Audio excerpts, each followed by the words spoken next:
这地方简直就是人间地狱，树干扭曲的像鬼手一样，连空气里都透着股腐烂味儿，天色更是阴沉的不正常。就在这林子里，到处都是长相恶心的怪物，这下麻烦大了。金宇镇被这畜生直接扑倒，眼看就要被生吞活剥。在这种鬼地方，死掉反倒成了一种解脱，只要在这里断了气，就能从这场噩梦里醒过来了吧。唰的一下，金宇镇猛地从床上坐了起来，原来刚才那些要命的怪物全都是假的，可这梦里的感觉未免也太真实了点。刚才那种快死掉的感觉，到现在已经整整12年了，又是这个该死的噩梦。窗外还是那个熟悉的城市，可他手里的笔却没停下，他在本子上画出的全是梦里那些怪物的弱点。这种死而复生的痛苦，他早就已经习惯了。真正让他害怕的，其实是睡觉这件事。只要一闭眼，就会被拽进那个鬼地方，在现实里睡着，就在噩梦里醒来，在噩梦里死掉，才能在现实里睁眼。这种没完没了的死循环，到底什么时候是个头？金宇镇骂了一句脏话，这种觉睡了还不如不睡。为了在那个破梦里活命，这12年他什么都练，不管是格斗还是冷兵器，甚至连野外生存都拉满了。现在的他在梦里已经不是那个随便被宰的菜鸟了。可问题是，只要闭上眼，那噩梦就跟狗皮膏药一样甩不掉。医生推了推眼镜，建议他试着去找点自己真正想做的事，只要找到想做的事，就能真正睡个好觉了。想做的事其实要求真的不高，哪怕只有一次也好，只要能安安稳稳睡一觉，这辈子就值了。可还没等金宇镇想明白，身体却先出问题了，这血根本止不住。等一下，这到底是怎么回事？明明是在现实世界，怎么会突然变成这样？还没来得及反应，金宇镇整个人就直接栽倒在血泊里。这下真的要长眠了吗？这到底是怎么回事？身体感觉轻飘飘的，折磨了12年的头疼竟然一下子全没了。这空气新鲜的让人不敢相信，整个人从来没这么轻松过。难道说刚才在现实里倒下是真的死透了吗？如果真的死了，那现在这地方又是哪？金宇镇猛地睁开眼，看清周围的一瞬间，他整个人都麻了。这地方他太熟悉了，这不就是那个折磨了他整整12年的噩梦世界吗？还没等他缓过神来，林子里就传来了动静。这声音他听了12年，闭着眼都知道是谁来了。果然，那只多眼怪正吐着信子，在附近到处搜寻。这要是被他逮住，那可不是闹着玩的。金宇镇躲在树后，突然反应过来，刚才在外面流了那么多血，现实里的自己估计已经凉透了。这下情况全变了，以前在梦里死了还能回现实，可现在现实已经没了，要是死在这儿，那就是真的灰飞烟灭。从现在开始，这个噩梦世界就是他唯一的现实。不过既然没得选了，那这地方到底该怎么玩？没人比他更专业了。现在的处境确实不适合硬碰硬，得先找个有光的地方。怪物最讨厌亮光了，可就在拔刀的一刻，感觉全变了。这一回，金宇镇竟然一点都不想逃，是因为刚才睡了个好觉，还是因为这副身体比现实里那个要年轻得多？既然躲不掉，那就看看谁才是这里的猎人。怪物已经扑过来了，这怪物扑过来的架势，摆明了是要一口吞了他。可现在的金宇镇浑身上下只有一个念头，那就是打回去。只有活下去，才有资格谈以后。这一刀下去，可没打算留活口。唰的一下，胜负就在这一下分了。刚才还不可一世的怪物，直接被劈成了2半。金宇镇没急着离开，这怪物的尸体可是个大宝贝。这一刀下去，果然掏出了好东西。这玩意儿看着挺瘆人，但他二话不说，直接生吞了。为了活命，哪还顾得上什么味道？既然回不去了，那就要换个活法。不管这鬼地方有多凶，谁也别想拿走他的命。那么接下来该干正事了。既然填饱了肚子，就没必要在死人堆里待着了。他走得不紧不慢，这步子迈得比刚才稳多了。穿过这片阴森森的林子，前边总算见着亮光了。这鬼地方看来也不是全没个盼头，他要去的地方就在那片光亮里。在这荒郊野岭的大树上，金宇镇这一觉睡得还挺香。算算日子，转生到这个世界已经1个多月了。他这一路披荆斩棘，就是为了从这鬼地方杀出去，找回那点亮光。现在的他可不是为了打架而打架，毕竟咱也是个文明人，杀戮这种事没点正当理由可不行。结果话还没说完，麻烦就自己找上门了。瞧瞧前面这动静，看来今天的猎物已经现身了。金宇镇虽然想当个文明人，但这肚子里的动静可是一点都不老实，这种渴望根本压不下去。现在他只有在饿的时候才会真正动真格的。既然饿了，那就要赶紧开饭。这只倒霉的魔物连惨叫都没来得及发出来，杀它可不只是为了填饱肚子，更重要的是这玩意儿，魔物的心脏，这才是真正的宝贝。只要把这东西吞下去，就有机会拿到魔物的力量。这买卖怎么看都不亏。自从开始吃这玩意儿，适应这个世界就变得简单多了。而且他还发现了一件事，这具身体的原主人居然只是个3级佣兵，这身份以后怕是少不了麻烦。说起来也怪，这牌子上的文字，金宇镇居然全都能看懂。既然有这种身份牌，那就说明这附近肯定有人类生活的地方。这下总算不用在林子里继续当野人了，顺着光走准没错。可还没等他高兴太久，脚底下就出了状况。这荒郊野岭的居然摆着个捕兽架，这说明什么？说明有人在附近打猎啊！金宇镇顺着动静往前赶，果然没走多远，林子里就冒出一间木屋来。这荒郊野岭的居然还真有个落脚点。金宇镇敲了半天门，屋里一点动静都没有，看来主人家这会儿不在。进屋一瞧，桌上竟然摆着本书。金宇镇随手翻了一下，这可不是什么普通的闲书，居然是《魔界游记》。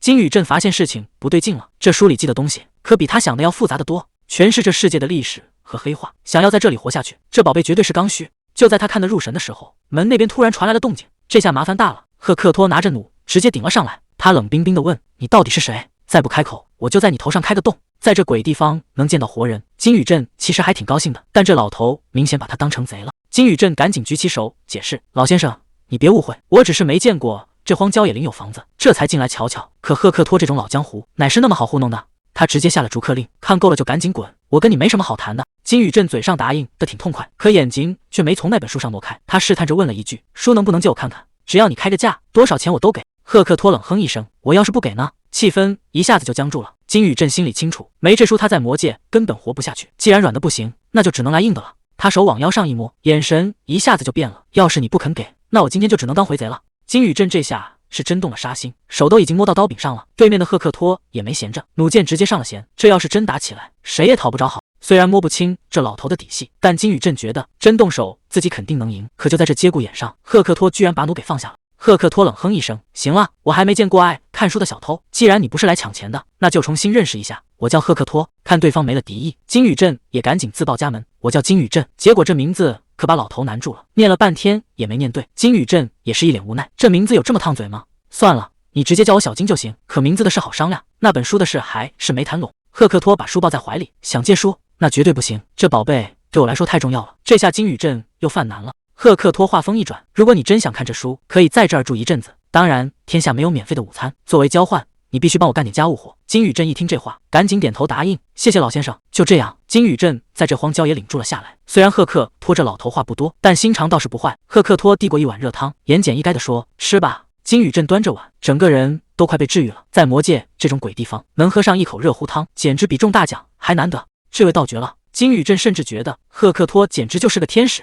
日子一天天过去，赫克托每天天不亮就出门。金宇镇随口问了一句：“又要去打猎吗？”赫克托披上斗篷，说今天可能会晚点回来。他每天这么拼命，其实是为了给死去的战友报仇。那个战友就是死在恶魔手里的。金宇镇心里直打鼓，这老头看着可不是一般人，连他都这么紧张，那个恶魔得有多恐怖？既然帮不上忙，金宇镇干脆静下心来，翻开了那本宝贝游记，想看看这世界到底怎么了。书里记载了一段尘封的历史，一切的源头都要从北方的那个帝国说起。当时的皇帝被野心冲昏了头，为了得到更强大的力量，他竟然打起了异世界的主意。谁能想到，他真的推开了那扇禁忌的大门，结果力量没捞着，反而给整个世界招来了灭顶之灾。那扇禁忌大门一开，无数恶魔唰的一下涌了出来。短短9年时间，整个北方帝国就彻底沦陷了，变成了活人进入的魔界。为了活命，人类最强的力量终于抱团，成立了教会兄弟会，还修起了一座高耸入云的长城，想把那些怪物死死挡在外面。金宇镇合上书，这书里的信息量确实大，但他发现了一个关键点：越往魔界深处走，恶魔的实力就越恐怖。反过来说，离人类世界的灯火越近，那些怪物就越弱。金宇镇摸着下巴琢磨，那自己之前到底是在哪儿混呢？就在他发愣的时候，赫克托已经背着弩箭，唰的一下冲进了树林。金宇镇心里突然冒出一个念头：自己之前待的那个地方，到底算不算深渊？赫克托这老头跑起来可一点不含糊，看这架势，他是真遇上硬茬了。金宇镇还在屋里琢磨，要是拿自己跟这儿的人比，到底能排到第几名？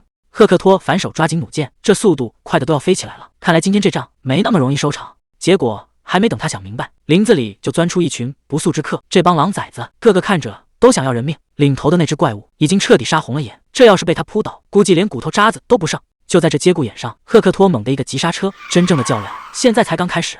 赫克托这几箭本以为能拖住时间，结果这怪物根本不躲，直接硬生生把箭给拍碎了。这下距离被一下子拉近，赫克托暗叫不好，这畜生比想象中还要难对付。就在这节骨眼上，金宇镇竟然主动现身了，看这架势，他这是打算彻底摊牌了。赫克托急得大喊：“金宇镇快跑！这帮家伙太危险了！”可现在的金宇镇根本没打算退后半步，金宇镇这一下直接从赫克托头顶飞了过去，老头这下彻底懵了，这速度快得根本看不清。金宇镇的眼睛已经变红了，这说明他已经打算大开杀戒了。这一跳直接飞到了半空，底下的怪物抬头一看，死神已经到了头顶。金宇镇这一剑下去，那怪物根本没机会躲，唰的一下直接从头劈到了脚，剩下的那几只畜生全都被这一手给镇住了。赫克托整个人都懵了，他怎么也没想到，这年轻人一招就把狼人给秒了，这实力简直离谱。金宇镇甩掉剑上的血，回头喊了一声赫克托。他问赫克托，这些家伙在恶魔里算强的吗？这话听着简直太狂了，刚才差点把老头逼死的怪物，在他眼里竟然只是这种货色。金宇镇点了点头，行吧，等我把剩下这些全收拾了，咱们再接着聊。赫克托没好气的回了一句，那当然了，简直强的离谱，这群狼人可不打算讲武德，直接全压上来了。金宇镇这下也认真了，虽然单挑不算强，但架不住对面人多呀，足足40来个，这要是大意了，真得吃大亏。硬刚肯定不是办法，得先搞定那个领头的，把他们的胆子吓破。金宇镇扫了一眼，盯上了最前面那个大块头，就是你了。他整个人唰的一下，直接冲了出去。刚才还凶神恶煞的狼人，这下算是彻底踢到铁板了。金宇镇这红瞳一亮，那是真打算下死手了。结果呢，这群刚才还不可一世的怪物，竟然直接被吓破了胆。这哪还是什么狼人啊，简直就是一群见了老虎的小奶狗，一个个夹着尾巴就开始疯狂逃命。刚才那股子狠劲全没了，漫山遍野全是他们逃跑的动静。金宇镇就这么拎着刀站着，估计连他自己都没想到，这群家伙居然这么不惊吓。赫克托这下彻底看走眼了，这帮狼人平时出了名的不要命，今天居然被吓得满山乱窜。金宇镇倒是一点不意外，这领头的还算识相，知道再不跑命就没了。等两人回到屋里，气氛总算缓和了下来。赫克托指着带回来的战利品问：“想知道这家伙值多少钱吗？”“起码40个金币。”金宇镇还没意识到问题的严重性，随口问了一句：“这钱很多吗？”赫克托没好气地回道：“何止是多啊，这笔钱够你舒舒服服过上6、7年了。”金宇镇这下总算明白了，原来自己刚才随手干掉的竟然是一座行走的金山。就这种货色的狼人，居然能值这么多钱，这下发财的路子不就有了吗？只要缺钱花，随便进山拎一只出来，那可都是白花花的银子。这日子绝对比以前那12年强多了。赫克托反手递过来一堆行头，地图、钱袋还有干粮。金宇镇有点懵，这是要干什么？赫克托指着地图交代：“去这个开托村找雅各布，只有他能吃下这块皮子，而且绝对不会亏待你。”金宇镇看着沉甸甸的钱袋，心里还是有点不踏实，他忍不住问：“这么贵重的东西，真的就这么给我了？”赫克托倒是想得开，这狼人本来就是你杀的，拿这点报酬是理所应当。再说了，我跟那畜生本来就有仇，你这算是帮我报了仇。赫克托主动伸出手，语气也变得郑重起来：“谢谢你帮我了结了心愿，希望以后咱们还有机会再见。”金宇镇也没再客气，两只手紧握在了一起。他由衷地说了句：“这段时间多谢照顾了。”简单的告别之后，金宇镇背起行囊走出木屋，他朝着赫克托深深鞠了一躬，算是给这段日子画了个句号。接下来的路可就要靠他自己去闯了。告别了赫克托，金宇镇独自扎进了深山。这林子里可不太太平，暗处全是盯着他的眼睛。瞧瞧这长着双尾的小怪物，一看就不是什么善茬。不过金宇镇现在没空理他，赶紧把货换成钱才是正事。紧赶慢赶，总算看到赫克托说的地头了。这阵仗可真不小。金宇镇感叹道：“这就是开托村吗？这围墙修得这么厚实，哪像个普通的村子，简直就是个小型要塞。这地方比预想的要发达得多，看来这趟买卖应该能卖个好价钱。”金宇镇大步流星往里走，村子里人来人往，但对他这个生面孔来说，麻烦恐怕已经盯上他了。刚进村子，金宇镇就发现气氛不对，这些人的眼神简直要把他生吞活剥了。也许是因为我是个生面孔，大家都很警惕，不过也难怪，在这个世道，人可比恶魔要危险得多。想要打听消息，酒馆肯定是首选。金宇镇推门而入，里面全是些5大3粗的家伙。他把沉甸甸的包裹往柜台上一放，酒保笑着问：“客人要来一杯吗？”金宇镇头都没抬：“不用了，我找一个叫雅各布的人，你认识吗？”听到这个名字，酒保脸上的笑容一下子没了。看来这个雅各布在村里的名头可不小啊。酒保还没来得及搭腔，旁边一个削苹果的男人就先开了口。男人一脸横肉：“我就是雅各布，你找我有啥事？”金宇镇心里直犯嘀咕，这家伙长得就不像好人，看着倒像个包皮抽筋的狠角色。不过正事要紧，金宇镇开门见山：“是赫克托让我来找你的，他说只要找到你，就能把我手里这块狼人皮给卖了。”一听这话，雅各布手里的刀都吓掉了，整个人直接蹦了起来。“你是说赫克托那老头真的把那畜生给宰了？”金宇镇看他这反应，就知道对方误会了。不过他也没打算解释，既然他觉得是赫克托干的，那就让他这么以为吧，反正省得自己解释半天。雅各布急不可耐地冲过来，一把扯开了包裹。这下他是彻底看傻了，这成色，这质感，货真价实的狼人皮啊！他一边摸一边感叹：赫克托那老家伙居然真的做到了。可他哪能想到，真正的狠人此刻正站在他面前呢？雅各布嘴上夸着赫克托宝刀未老，心里却早就打好了算盘。这老狐狸笑得一脸奸诈，我就知道那老头子肯定能行。话音刚落，酒馆里几个壮汉就围了上来，这阵仗明摆着是要明抢啊！金宇镇冷冷地问了一句：“你们这是干什么？”雅各布直接把狼皮披在身上，还带上了那负利爪。他嚣张地叫嚣着：“趁我还没发火，赶紧滚，这样还能保住你这条小命。”金宇镇这下算是看明白了，什么接头人，这就是个彻头彻尾的骗子。看来第一印象果然没错，这家伙从头到脚就没个好地方。金宇镇盯着他问：“赫克托那么信任你，难道你连他也想坑吗？”雅各布一脸理所当然，这叫头子懂不懂？赫克托住的实在太远了，根本没法稳定供货。看这架势，雅各布是打算黑吃黑到底了。他说把这宝贝给别人，自己就亏大了，所以这东西现在归他了。金宇镇这下是真的火了，要是换个脾气暴的，这屋里现在已经没活人了。为了块破皮杀人，确实有点不值当。算这家伙走运，金宇镇今天不想见血。可雅各布这货那是真不知道死字怎么写，一碗酒直接泼在金宇镇脸上。雅各布还在这儿叫嚣，让金宇镇赶紧滚蛋。金宇镇一句话没说，转身就往外走，这背影看着可一点都不像认怂的样子。这帮地痞流氓还在那儿乐呢，他们根本不知道自己刚才离地狱有多近。雅各布还在这儿得意呢，觉得金宇镇是个怂包，这句明智的选择真是讽刺到了极点。可还没等他笑完，金宇镇就停下了脚步，他冷冷地叫住雅各布：“既然你一开始就打算黑吃黑，那你就该直接下死手，而不是只在背后捅刀子。”这番话一出口，雅各布直接笑喷了，他觉得这小子真是活腻歪了。既然给脸不要脸，那就别怪他不客气了。雅各布一挥手，手底下的打兽全冲了上去。金宇镇到底会怎么收拾这帮不知死活的东西？打兽大喊着去死吧，但这帮人还没意识到他们惹错人了。金宇镇这下是真动了杀心，他心里很清楚，杀掉这帮人渣，自己一点心理负担都不会有。这一刀对拼下去，打兽整条胳膊都被震麻了。他这才反应过来，这小子的力气大得离谱，而且速度快得根本看不清。还没等这帮人回过神，金宇镇已经穿过了人群。这下好了，酒馆里全是惨叫声，拿斧头的壮汉还想偷袭，结果连人家的衣角都没摸着，这一斧头下去，地板都裂了。可金宇镇人呢？金宇镇顺手抡起桌子，直接把冲上来的壮汉给拍飞了出去。看这发红的眼神，他已经彻底认真了，这简直就是个杀神。雅各布这下彻底傻眼了，他怎么也想不明白，这种级别的怪物到底是从哪冒出来的。这帮人终于反应过来了，再这么打下去，命都要交代在这儿。金宇镇根本没打算留活口，这一刀下去，直接断了他们的念想。这哪是打架啊，简直就是单方面的屠杀！不管来多少人，在他面前都跟纸糊的一样，唰的一下全到地不起了。金宇镇现在这副样子，摆明了是要把这儿清场。雅各布彻底崩了，大喊着快跑！刚才那股嚣张劲儿一下子全没了，可现在才想起来跑，是不是有点太晚了？刚才还不可一世的打兽，现在全被当成垃圾扔了出来，这下连门窗都省得开了，直接破墙而出。雅各布刚想爬起来，结果抬头一看，这下是真的彻底绝望了。谁能想到村子里竟然会出现红狼？这帮人现在是进退两难，后面是杀神金宇镇，前面是吃人的魔物，这运气也是没谁了。可金宇镇接下来的反应却让大家伙都看懵了，他盯着红狼问了一句：“你不是那群狼的首领吗？”看这意思，这头凶残的红狼难道还是他的老相识？金宇镇盯着眼前的红狼，冷冰冰地问了一句：“你也是来送死的吗？”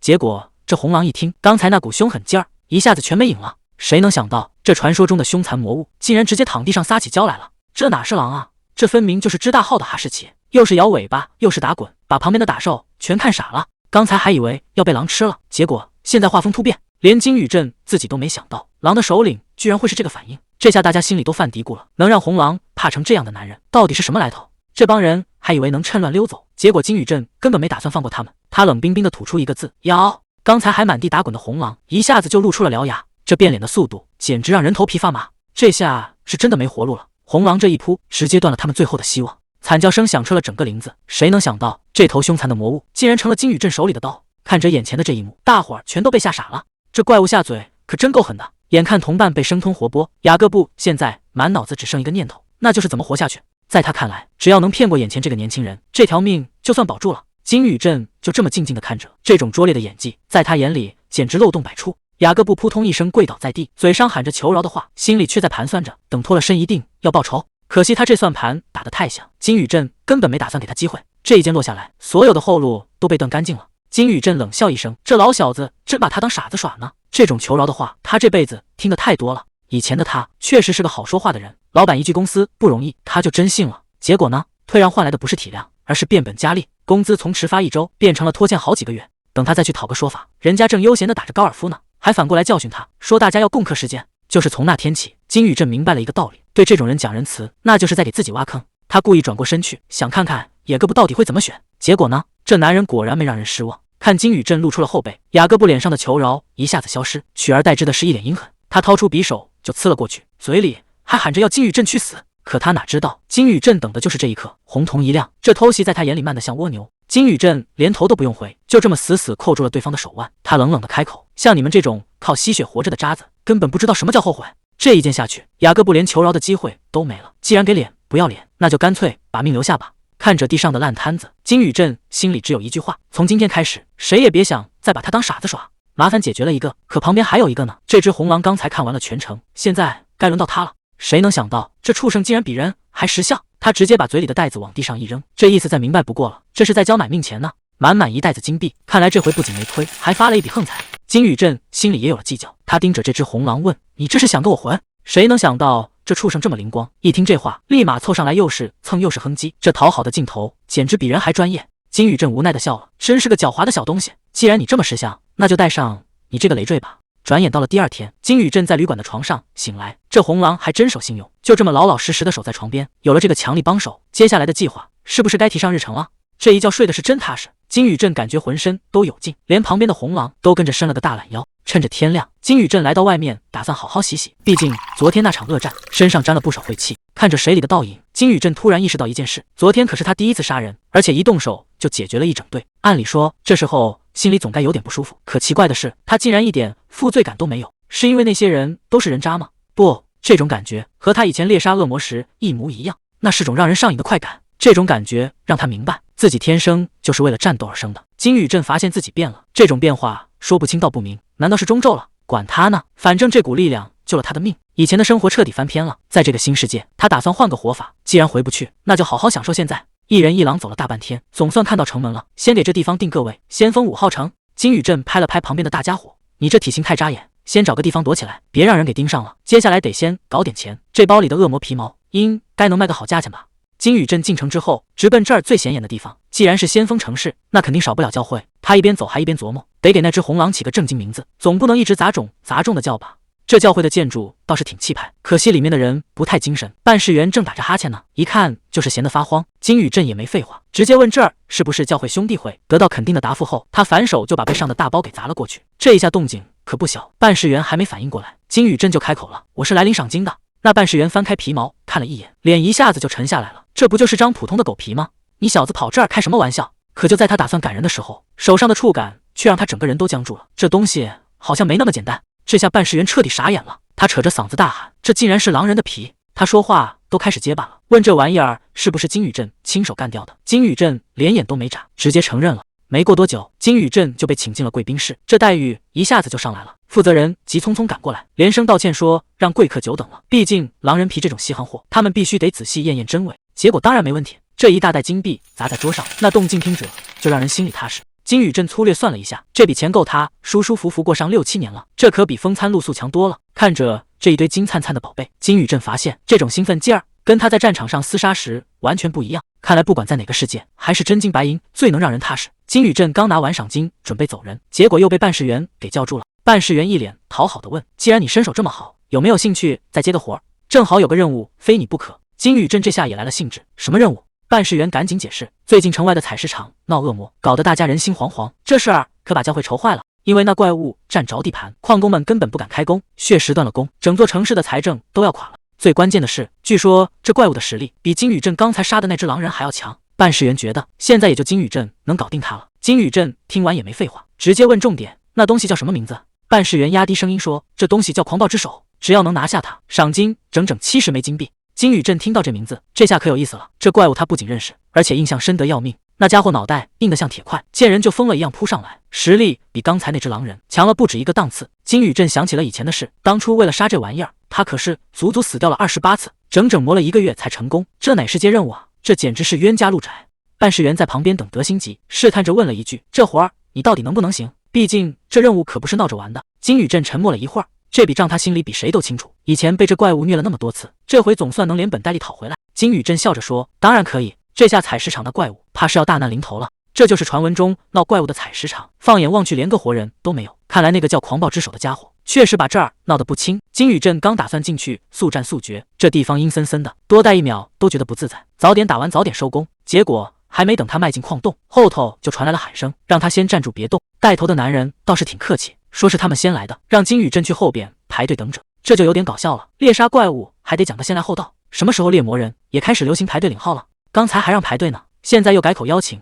我入伙，这变脸速度够快的。金宇镇心里直犯嘀咕，要是真在这儿干等着，万一怪物被他们抢先杀了，那自己这趟不就白跑了？可要是为了抢个先手，跟这帮人打起来，好像也没那个必要。虽说人多得分钱，但组个队确实省事儿。不过这世道哪有刚见面就掏心窝子的？防人之心不可无啊！金宇镇直接把话挑明了，你们这么多人，还差我这一个。带头的男人倒是一脸坦诚，说比起出风头，他更看重保命，还一个劲儿的夸金宇镇是个高手。这一口一个大人的叫着，态度转的也太离谱了。这帮人葫芦里到底卖的什么药？金宇镇还是不信，直接问那个带头的，凭什么觉得我是高手？男人指了指旁边，说要是你没点真本事，那头狼怎么可能听你的？原来这种狼魔物出了名的脾气硬，连教会都拿他们没办法，现在居然对人这么温顺，确实少见。可金宇镇这会儿心里全是火，明明让这蠢狼躲远点，结果他倒好，直接跑出来露馅了。更气人的是，那女人还给他喂肉吃。金宇镇看着那块肉，心里真不是滋味。自己在这儿忙活半天，吃的还没一头狼好，结果这狼吃了一口，直接把肉吐地上了，还一脸嫌弃的看着金宇镇。这下金宇镇彻底无语了，这畜生到底把他当成什么人了？刚才那块被狼嫌弃的肉掉在地上，居然还在反光。金宇镇这下是真馋了，仔细想想，都记不清多久没吃过顿好的了。虽说被狼啃过，还沾了土，但在填饱肚子面前，尊严这东西好像也没那么重要了。就在他手都快伸到地上的时刻，那女人居然又拿出一块新的，问他是不是饿了。这一块肉递过来，金宇镇整个人都僵在了原地。这哪是普通的猎魔人啊，这简直就是发着光的天使。跟着这帮人进了矿洞，金宇镇总算吃上了那口肉，这味道简直绝了，又香又辣还爆汁，比以前为了活命啃的魔物肉强了不知道多少倍。吃人嘴短，这关系一下子就拉近了。金发女人先开了口，说光顾着赶路，还没互相通个姓名。带头的男人叫乔纳森，是黑马林佣兵团的老大，自己叫克莱尔。金宇镇也没端着，告诉他们叫自己小金就行。乔纳森倒是挺豪爽，说以后就是队友了，有什么不明白的尽管问。就在这时，大伙儿已经走到了矿井深处，乔纳森停下脚步，指着下面那个深不见底的大坑，这地方就是那怪物的老巢。这回的目标叫狂暴之手。乔纳森一声令下，让陷阱手赶紧把网铺好，看来这仗马上就要打响了。乔纳森让长枪兵赶紧就位，看来这帮人是真打算在这儿大干一场了。他也顾不上休息，招呼克莱尔赶紧准备。克莱尔点点头，直接就开始了吟唱。金宇镇在旁边看得一愣一愣的，这难道就是传说中的魔法？以前只在游记里见过，这回居然见到活的了。只见克莱尔翻开法典，嘴里念念有词，一道绿光刷的一下就把整支队伍都给罩住了。这招叫青羽步，能让人的动作变得飞快。乔纳森感受着身上的力量，整个人都兴奋起来了。他说只要有克莱尔的加持，这世上就没他们办不成的事。这仗还没打，气势就已经拉满了。这帮人到底还有多少底牌？克莱尔给的时间不多，也就3-5分钟的事。乔纳森脚底生风，唰的一下就窜出去了，这速度跟刚才简直判若两人。他这是打算亲自去当诱饵，把那个叫狂暴之手的家伙给引到陷阱里来。临走前还不忘嘱咐大伙儿，一定要提前做好准备。金宇镇在旁边看得直感叹，这就是魔法的威力吗？确实有点意思，要是自己也能学会这招，以后不管是打架还是跑路，那可就太方便了。但现在可不是走神的时候，守卫大哥嗓门都要喊破了，那怪物马上就到，谁要是这时候掉链子，大伙儿今天都得交代在这儿。金宇镇一眼就看穿了他们的套路，先引怪进坑，再集中火力一波带走，万事俱备，就看那怪物到底上不上钩了。金宇镇在旁边冷眼旁观，这套路看着还行，但对付狂暴之手真的能奏效吗？乔纳森这会儿正拼了命地跑，眼看就要到地方了，他扯开嗓子大喊一声，让陷阱手赶紧准备。就在这节骨眼上，乔纳森一个闪身，直接从陷阱上方飞了过去，身后的怪物根本没反应过来。陷阱手们早就等得不耐烦了，大喊着怪物来了，手里的绳子猛地一拽，唰的一下，巨大的铁网从天而降，直接把这畜生给兜住了。只听轰隆一声，这头巨兽直接栽进了坑里，被大王死死地扣在地上。这下他是插翅也难逃了。乔纳森一看机会来了，扯开嗓子大喊：长枪兵快上！这帮守卫早就憋了一肚子火，二话不说抄起长枪就往前冲，这架势是要把他砸成筛子啊！一时间，无数枪尖狠狠地捅了过去，全扎在了这怪物的背上，疼得他嗷嗷直叫。可这畜生皮糙肉厚，这点伤根本要不了他的命，反而把他彻底给激怒了。他猛地一挣扎，那股怪力差点把拉网的守卫都给掀翻了。这怪物要是真发了疯，这几根绳子真的能锁得住他吗？金宇镇一看这架势，就知道要坏事，这哪是困住怪物啊，简直就是给他送菜。守卫们拼了老命也没能按住这畜生，只听刺啦一声，那张大网彻底报废了。这下谁都拦不住了，怪物彻底发了狂，守卫们就像破布娃娃一样被甩得到处都是。这还没完，他那双红眼锁定了目标，这下麻烦大了，克莱尔还倒在地上，根本躲不开。就在这千钧一发的时候，克莱尔急得大喊，让金宇镇快躲开。可谁能想到，金宇镇不但没躲，反而直接冲到了最前面。只听砰的一声巨响，他竟然硬生生的接住了这头畜生，这冲击力可不是开玩笑的。金宇镇被撞得连连后退，鞋底在地上擦出2道深深的土印，但他死死抓着怪物的脚，就是不肯松手，两边就这么死死的杠上了。克莱尔在后面急坏了，大声提醒他要小心。金宇镇头也不回，语气淡定的很，说不用担心，看这架势，他这是要动真格的了。金宇镇这语气听着就不像是在开玩笑，他太清楚怎么对付这畜生了。就在这一刻，金宇镇的力量彻底解放了，这下该轮到这怪物感受一下什么叫绝望了。这怪物力气再大，在金宇镇眼里也全是破绽，他直接正面迎击，死死顶住了怪物的冲撞。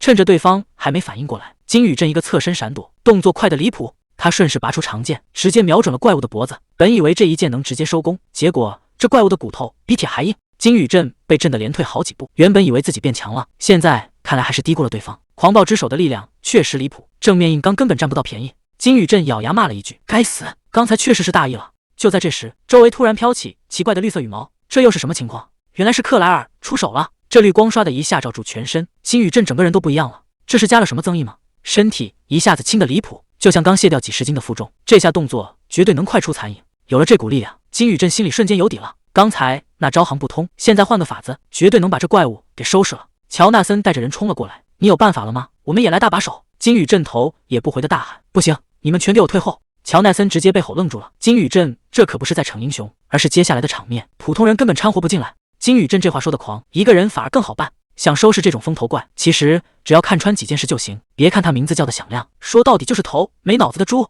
这玩意儿直线冲刺确实快，但他有个致命伤，就是根本不会转弯。金宇镇看准时机，直接利用这个弱点，先把他引到死角再说。金宇镇这招引蛇出洞，果然奏效了。这风头怪仗着力气大，一头撞过来，根本刹不住车。这下好了，他那引以为傲的冲刺，反而成了自掘坟墓，直接把自己给撞了个狗吃屎。这就是加了增益后的速度吗？金宇镇发现这怪物，现在连他的影子都摸不着。既然第一步成功了，那接下来就该动真格的了。金宇镇盯着那对巨大的獠牙，这玩意儿看着吓人，其实就是这怪物的命门。只要废了这对牙，他就彻底没戏唱了。金宇镇发现这獠牙硬得跟铁块一样，普通的剑根本砍不动。既然硬的搞不定，那就换个软的地方下手。这怪物的鼻子就是最大的弱点。金宇镇看准机会，对着那大鼻子就是一记狠的，这下可捅了马蜂窝了。风头怪疼得满地打滚，只要他一动，伤口就钻心的疼。现在他连站稳都费劲，更别说发起进攻了。趁你兵要你命，金宇镇可没打算给他喘气的机会。这只风头怪今天必须交代在这儿，胜负已定。金宇镇现在的样子看着比怪物还要可怕。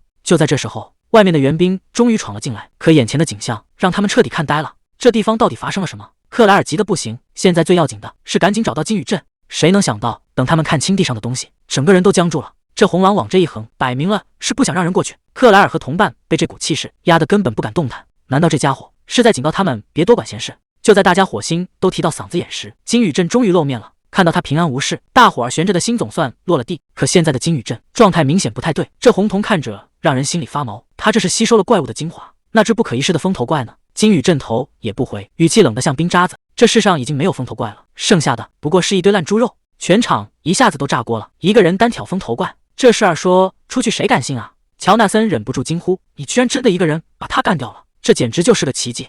还没等大家伙高兴太久，红狼突然警觉了起来，他对着空气不停地嗅，喉咙里还发出低沉的嘶吼，这反应明显不对劲。乔纳森还没反应过来是怎么回事，危险就要找上门了。就在这时，洞穴深处传来了沉重的脚步声，又一只风头怪钻了出来。这怪物的个头看着比刚才那只还要凶残。乔纳森这下急了，赶紧招呼大家伙抄家伙，居然还有一只！所有人准备战斗。可就在这节骨眼上，克莱尔像是发现了什么，他死死盯着那只怪物，大声喊道：“等一下！”这只怪物好像跟刚才那只不太一样。谁能想到这只风头怪身后竟然还带着两只小的？这下大伙儿全看傻了。原本以为又是一场恶战，结果这两只小家伙正没心没肺的叫唤呢。大块头低声吼了一句，像是在催促他们赶紧跟上。他根本没打算开打，只是想带着孩子离开这鬼地方。金宇镇就这么静静的看着，没说话也没拦着，任由他们从自己身边走过。看着满地的血迹和同伴已经凉透的尸体，这只风头怪最后回头看了一眼，就这么走了。谁也没想到这场仗竟然会以这种方式收场。可这地方既然能出一队，谁敢保证暗处没有藏着更狠的角色？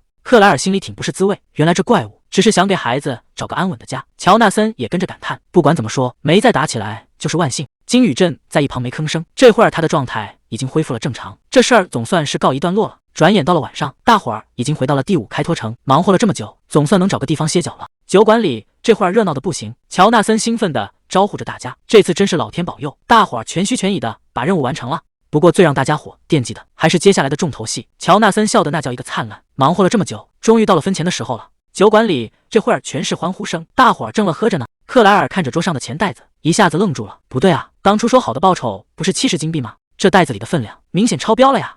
乔纳森哈哈大笑，这全靠我去跟那帮人理论。原本以为就一只风头怪，谁知道冒出来2只，还带着一窝小的，这活儿比预想的危险多了。我当然得让他们加钱，整整110个金币，这波简直赚翻了。底下的人全在起哄，不愧是咱们队长，这嘴皮子功夫就是厉害。金宇镇在旁边听着，总觉得哪里不太对劲，他冷不丁问了一句：“咱们最后也没跟那只母的动手，人家真就这么把钱给你了？”乔纳森嘿嘿一笑，这表情一看就没憋好屁。他压低声音说：“其实吧，我撒了个小谎，只要没被当场拆穿，那谎话就是真理。”金宇镇在旁边听着，这帮人还真是有点意思。就在大伙儿乐呵的时候，乔纳森突然一把搂住金宇镇，直接放了个大招。他打算把这次赚到的1半赏金全给金宇镇。金宇镇这下真没反应过来，这可不是一笔小数目。乔纳森倒是想得明白，要不是金宇镇出手，大伙儿这会儿早就在地府报到了，反正现在赏金翻了倍，剩下的钱也够兄弟们分了，这钱拿得稳当，大伙儿也都心服口服。看着这帮人乐呵的样子，金宇镇心里也泛起了嘀咕。虽然这帮人平时看者不着调，但关键时刻还真没掉链子。那些增益魔法和陷阱确实帮了大忙，看来这地方的人也不全是坏胚子。既然大伙儿这么给面子，金宇镇干脆也大方一回。他直接把酒杯往桌上一拍，大声喊道：“今晚全场的消费由他买单！”这话一出，酒馆里直接炸开了锅，大伙儿全在那儿起哄，说非要把他今天赚的钱全喝光不可。就在大伙儿喝得正起劲的时候，金宇镇发现有人要走，他赶紧叫住克莱尔，问他这大晚上的要去哪儿。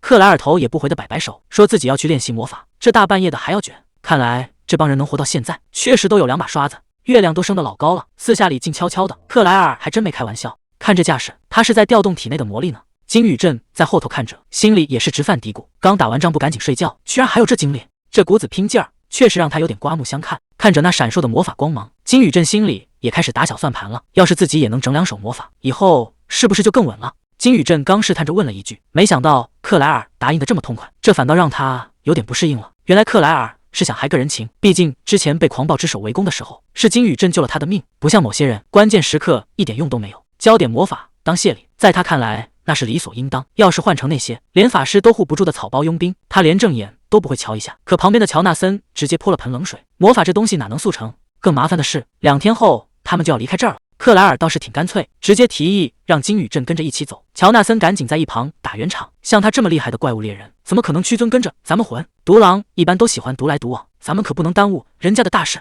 金宇镇听得心里直犯嘀咕，其实我就是现在没啥事干，被他这么一捧，反而有点不好意思说实话了，要不编个瞎话试试？金宇镇开口打听乔纳森，你们下一站准备去哪？乔纳森也没多想，说是要去第4开拓城，听说那边有个大伙儿等着呢。金宇镇立马顺杆往上爬，那还真是巧了，我正好也打算去那儿，要不咱们搭个伙？为了显得自然点，他还特意补了一句，说正好能在路上顺便学学魔法。这理由编得连他自己都心虚，结果那俩人一眼就看穿了，这小子撒谎的水平实在太烂，不过总算是把他给忽悠上船了。这俩人一听金宇镇也要去开拓城，高兴的嘴都快咧到耳根子了，直呼这简直是老天爷送来的缘分，能拉上这么个强力外援，这趟路可就稳当多了。金宇镇面上不动声色，心里其实也松了口气，虽然这借口找得有点生硬，但好歹是把这事儿给敲定了，下一站的目标就这么愉快的决定了。没过多久，大伙儿就收拾好行李出发了。不过这赶路的方式倒是让金宇镇开了眼界，眼前这头跟小山一样的巨兽，就是传说中的塔拉斯克。这玩意儿力大无穷，专门被驯化来驮运物资，简直就是个活生生的重型卡车。金宇镇看着这庞然大物，以前只在书里见过，没想到现实中比马车带劲多了。这趟旅程看来比预想的还要有意思。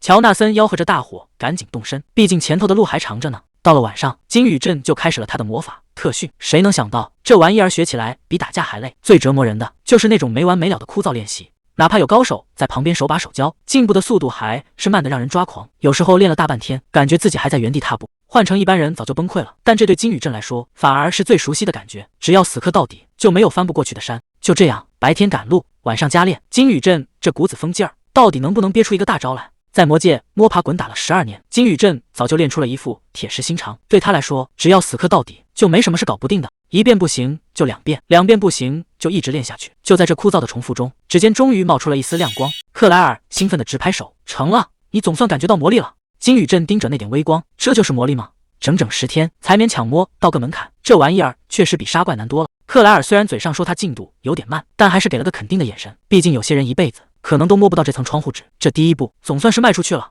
既然第一步走稳了，那接下来就要玩点大的。克莱尔二话不说，直接掏出了压箱底的宝贝。还没等金宇镇反应过来，他就冒出一句：“把衣服脱了。”这下金宇镇彻底懵了，这大半夜的荒郊野岭，到底是要闹哪样？看着克莱尔在那儿不紧不慢地调配药水，金宇镇心里直打鼓。这魔法特训怎么画风越来越不对劲了？原来这是要在他背上画阵法。克莱尔解释说，得靠这个药水当引子，强行在他体内开辟出一条魔力通道。随着最后一笔落下，金宇镇后背上泛起了悠悠蓝光。真正的考验现在才算正式开始。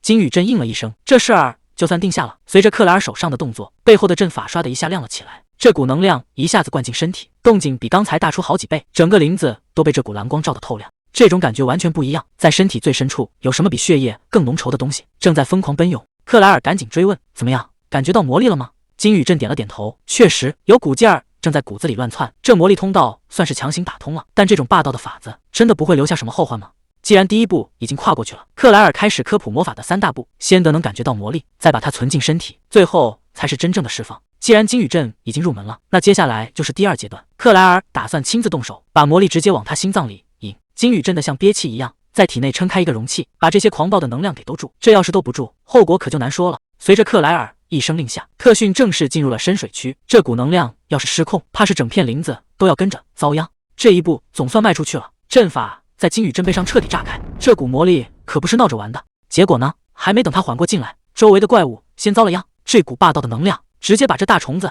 给碾碎了，连个全尸都没留下。仅仅是一出来的能量就这么恐怖，要是金宇镇真把这股劲儿给收住了，那还得了。刚才那怪物死得透透的，可这事儿还没完，这股气息太邪门了。克莱尔这下发现不对劲了，这哪是正常的觉醒啊，简直就像个无底洞。坏了，金宇镇的身体开始反客为主了，这股吸力根本停不下来。克莱尔的魔力正哗哗的往外流，照这个速度下去，他非要被吸干不可。就在这节骨眼上，一条尾巴刷的一下，直接把克莱尔给拽开了。这下总算把那股吸力给断了。克莱尔定睛一看，竟然是红狼。难道他是感觉到我有危险，特意跑过来救我的？这下两边总算都没事了。金宇镇这会儿也缓过劲了，他赶紧喊道：“克莱尔！”金宇镇问：“你没事吧？”看他这副样子，刚才发生了什么他还没反应过来。刚才看到的那些画面，竟然是金宇镇的精神世界。说白了，这地方就是一个人的本性，活成什么样，这世界就长成什么样。可金宇镇这精神世界里全是这种阴森森的怪物，这事儿可就太反常了。克莱尔这下坐不住了，他盯着金宇镇，语气变得特别严肃：“金宇镇，你老实告诉我，你是不是偷偷吃过内丹？”金宇镇这下也懵了，内丹那是什么玩意儿？就是这种从怪物肚子里挖出来的精石。金宇镇这下反应过来了，原来这就是所谓的内丹啊！他不光吃过，而且吃的还不少。这回答差点没把克莱尔给吓死，他急得嗓门都变了，赶紧问他到底什么时候吃的，吃了多少。金宇镇算了算，这10年打怪就没断过，少说也有个几万颗了。几万颗内丹下肚，金宇镇居然还觉得没啥大不了。可这事儿在克莱尔眼里简直就是疯了，因为正常人要是敢这么干，下场只有2个，要么直接没命，要么就彻底变成怪物。看看现在的金宇镇，这红色的眼睛，还有这满身的异化痕迹，他到底还算不算个人？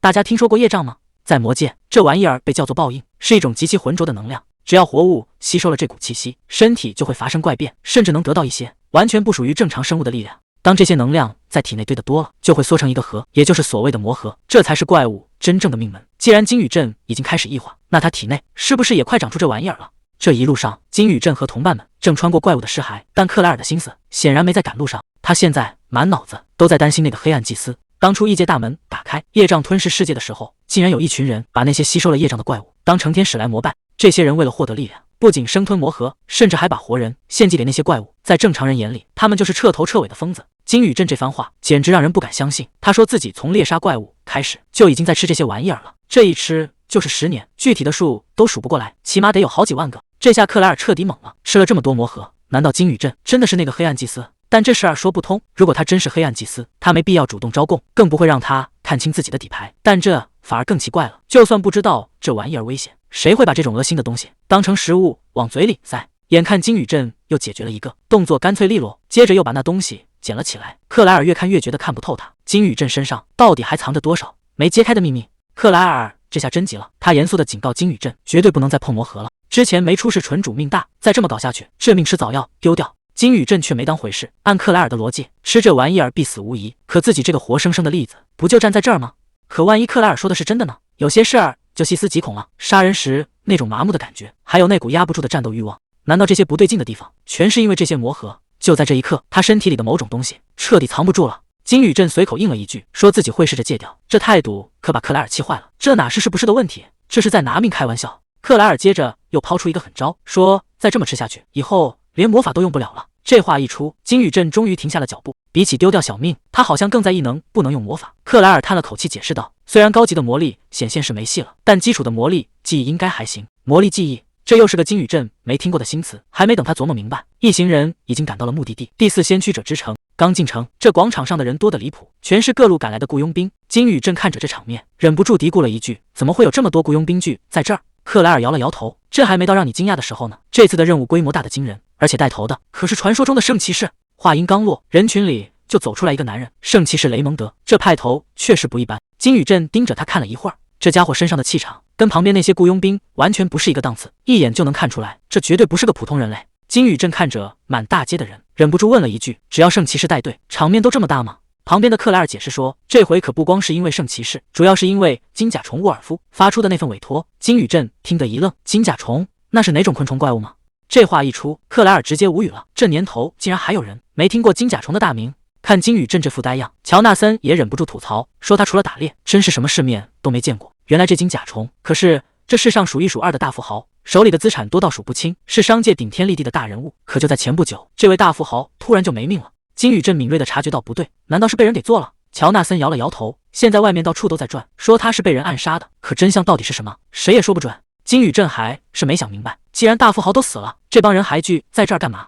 原来这金甲虫留下了2个儿子，还有一辈子都花不完的遗产。现在的任务就是把这哥俩和金山银山全都护送到结界里去。金宇镇这下懂了，难怪能招来这么多雇佣兵，这可是快肥得流油的差事。就在这时，前面喊到了黑马林佣兵团的名字，终于轮到他们了。乔纳森一把拉住金宇镇，说：“最关键的时刻到了，让他赶紧跟着走。”金宇镇还没反应过来，就被拽到了前头，这又是要闹哪样？乔纳森这一嗓子直接把金宇镇推到了最前面，说：“这就是他们团里的顶级战力，不仅能生擒疯狂头骨，甚至连狼人都能驯服。”这牛皮吹的，金宇镇自己都听懵了，底下的人也开始嘀咕：“这就是传说中的碎炉者，看着也没什么特别的呀。”金宇镇现在满脑子问号，碎炉者又是哪来的外号？这简直是胡说八道。乔纳森赶紧凑过来，小声嘀咕，让他先配合一下，只要能把这伙儿接成，大家都有好处。圣骑士盯着他看了一会儿，最后还是开了口：“黑马林佣兵团100金币成交，明天太阳一升起来就出发。”这下好了，名号是打响了，可接下来的路怕是没那么好走了。既然活儿已经接下了，乔纳森兴奋的不行，拉着金宇镇就要出发。金宇镇心里还在犯嘀咕，就搬个行李，竟然赊得花100金币。乔纳森一脸得意的解释：“这行就是这么个规矩，一半是辛苦费，另一半全看你的名气。这回能拿到这么高的价，全靠金宇镇那个碎炉者的响亮名号。”金宇镇听得一脸嫌弃，这名字到底什么意思？乔纳森嘿嘿一笑，说：“这可是专门为你起的，意思就是你会把怪物的脑袋全部捏碎。”金宇镇听完更无语了，这起名字的水平简直烂透了。不过看着周围人羡慕的眼神，这100金币确实是笔巨款，有名气总归是好事，起码这回是真的发财了。既然接了活儿，金宇镇心里已经有了盘算，那些圣骑士擅长的魔力武技，他必须得学到手才行。转眼到了深夜，佣兵驻地里可一点都不太平，这帮刀口舔血的家伙最喜欢的消遣就是打架，台下喊得震天响，台上打得正热闹，谁要是怂了想跑，那可就真成了笑话。克莱尔看着正在缠绷带的金宇镇，问他真的要去打这种擂台吗？金宇镇倒是淡定得很，既然圣骑士们都在盯着这儿，那就干脆闹出点大动静，只要能把他们的注意力引过来，偷师学艺的机会不就来了吗？他让克莱尔放宽心，这出戏接下来该怎么演，他心里早就已经有数了。听说这帮圣骑士最喜欢的就是强者，只要你表现得够狠，他们就会高看你一眼，只要能拿到这份认可，后面的待遇肯定差不了。这对金宇镇来说根本不算什么难事。金宇镇大步流星走上擂台，这里可是拿命搏名声的地方，只要在这儿把动静闹大，圣骑士的目光绝对跑不了。第一个倒霉蛋已经扑上来了，这拳头带起的风，换个人恐怕真接不住。可金宇镇动都没动一下，这第一场要是打不漂亮，后面的戏可就没法演了。他到底打算怎么赢？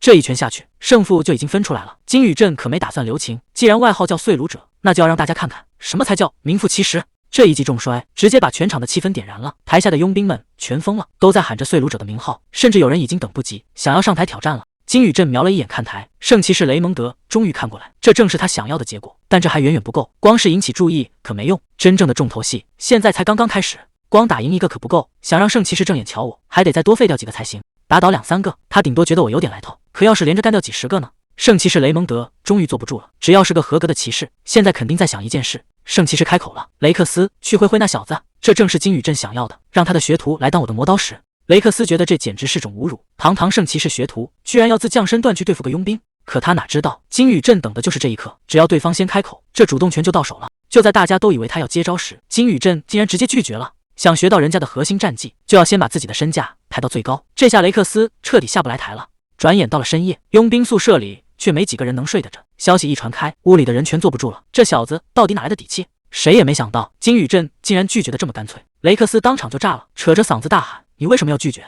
圣骑士雷蒙德倒是冷静，他盯着金宇镇问：“难道你是哪里受伤了吗？”金宇镇摆了摆手：“完全没有，我身体好得很。”圣骑士雷蒙德更想不通了，既然没受伤，那你到底为什么不打？金宇镇这回摊牌了，他说自己就是个俗人，当佣兵不为别的，只为了钱和权。既然要跟圣骑士打，那肯定不能白干。他直接提议：“咱们干脆来赌一把。”圣骑士听完冷笑一声：“赌博的有筹码，你身上能有什么是我们看得上的？”金宇镇也不废话，虽然我这身份给不了你们名声，但我这儿最不缺的就是钱。这一大袋金币掏出来，分量可真不轻，这下全场一下子炸锅了。这小子真是疯了，竟然想拿钱去砸视荣誉为生命的圣骑士，这简直是把人家的脸往地缝里踩啊！雷克斯这下被气得够呛，嘴里还在骂骂咧咧。关键时刻，圣骑士雷蒙德伸手拦住了他，冷冷地回了一句：“我们圣骑士可不稀罕你那点臭钱，既然不要钱，那他们到底想要什么？”雷蒙德盯着金宇镇说：“咱们得签个免责协议，不管决斗里受了多重的伤，谁也别找谁麻烦。”听到这话，金宇镇心里简直乐开了花，不用赔医药费，那这下真的可以放开手脚，把对方往死里揍了。他当场就答应了，还顺便卖了个关子，至于我想要什么，等把你打趴下了再说也不迟。既然免责协议都签了，雷克斯这下是彻底放开了，正忙着做最后的准备。金宇镇也没闲着，直接大步流星走上台，这架势摆明了是要动真格的。台下的观众已经疯了，甚至有人把全部身家都压在了这场决斗上，就等着看谁能站到最后。克莱尔还在旁边瞎操心，叮嘱金宇镇要是情况不对就赶紧发信号求救。结果金宇镇连头都没回，只是淡淡的回了一句：“别担心，这场我赢定了。”雷克斯抬头问了一句：“这回要打到什么程度？”圣骑士雷蒙德直接放话：“别留手，使出你的全力，这家伙绝对不是个省油的灯。”既然老大都发话了，雷克斯也不再藏着掖着，他低声应了一句，浑身的魔力一下子全炸开了。台下的观众哪见过这阵仗，全都在那儿疯狂起哄，让圣骑士赶紧把对面给秒了。这一脚踏下去，雷克斯整个人快得离谱，唰的一下就冲到了金宇镇跟前。金宇镇这下也看出来了，这家伙的速度跟之前那些杂鱼根本不是一个档次的。雷克斯这一拳威力简直大的离谱，这股力量又纯又狠，摆明了是要速战速决。金宇镇这下真感觉到了，要是正面挨上这么一下，命可能就真没了。谁能想到，面对这种玩命的打法，金宇镇居然还笑得出来，这就是所谓的魔力战技吗？看来这套没白来，事情变得越来越有意思了。还没等他站稳，雷克斯的下一波进攻又到了，这一招接一招，根本不打算给金宇镇喘气的机会。雷克斯一边打一边挑衅，就算你在魔界有点名气，说到底也不过是个野兽，敢小看圣骑士，今天就让你后悔。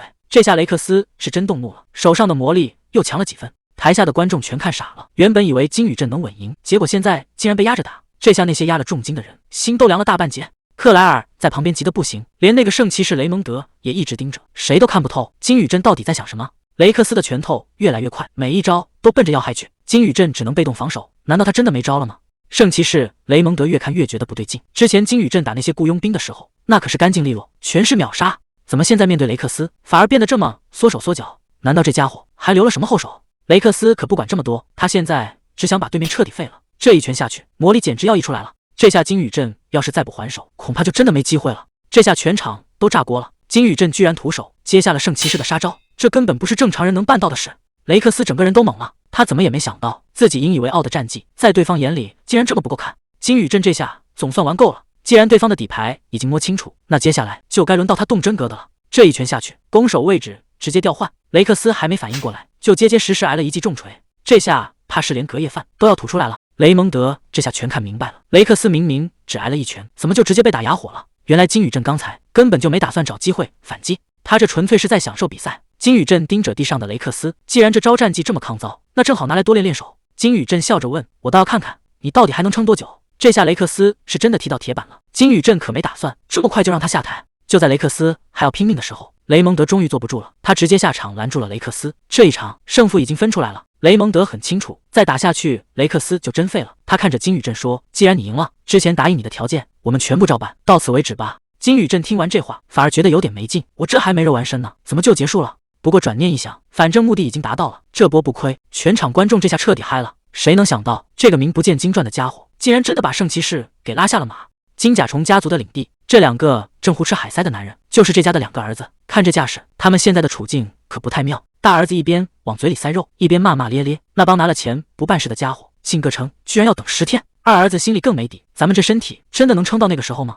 大儿子也没招了，现在除了等，只能祈祷老天爷保佑了。可这事儿哪有那么简单？看他们背上藏的这些鬼东西，这哪是生病啊，这分明是催命符。在这个世界里，有一种把魔力玩出花来的手段，叫做魔力记忆。说白了，就是把魔力当成自己的手脚，不管是加持在身上，还是灌进武器里，只要你稍微有点天赋，这招谁都能练。可别小看了这种基础招式，要是真能练到顶尖，那威力可就吓人了，劈山断海都不在话下。雷蒙德的手一搭上剑柄，金色的光刷的一下就冒出来了。这一剑下去，眼前的参天大树直接被拦腰斩断。这就是传说中的圣火斩吗？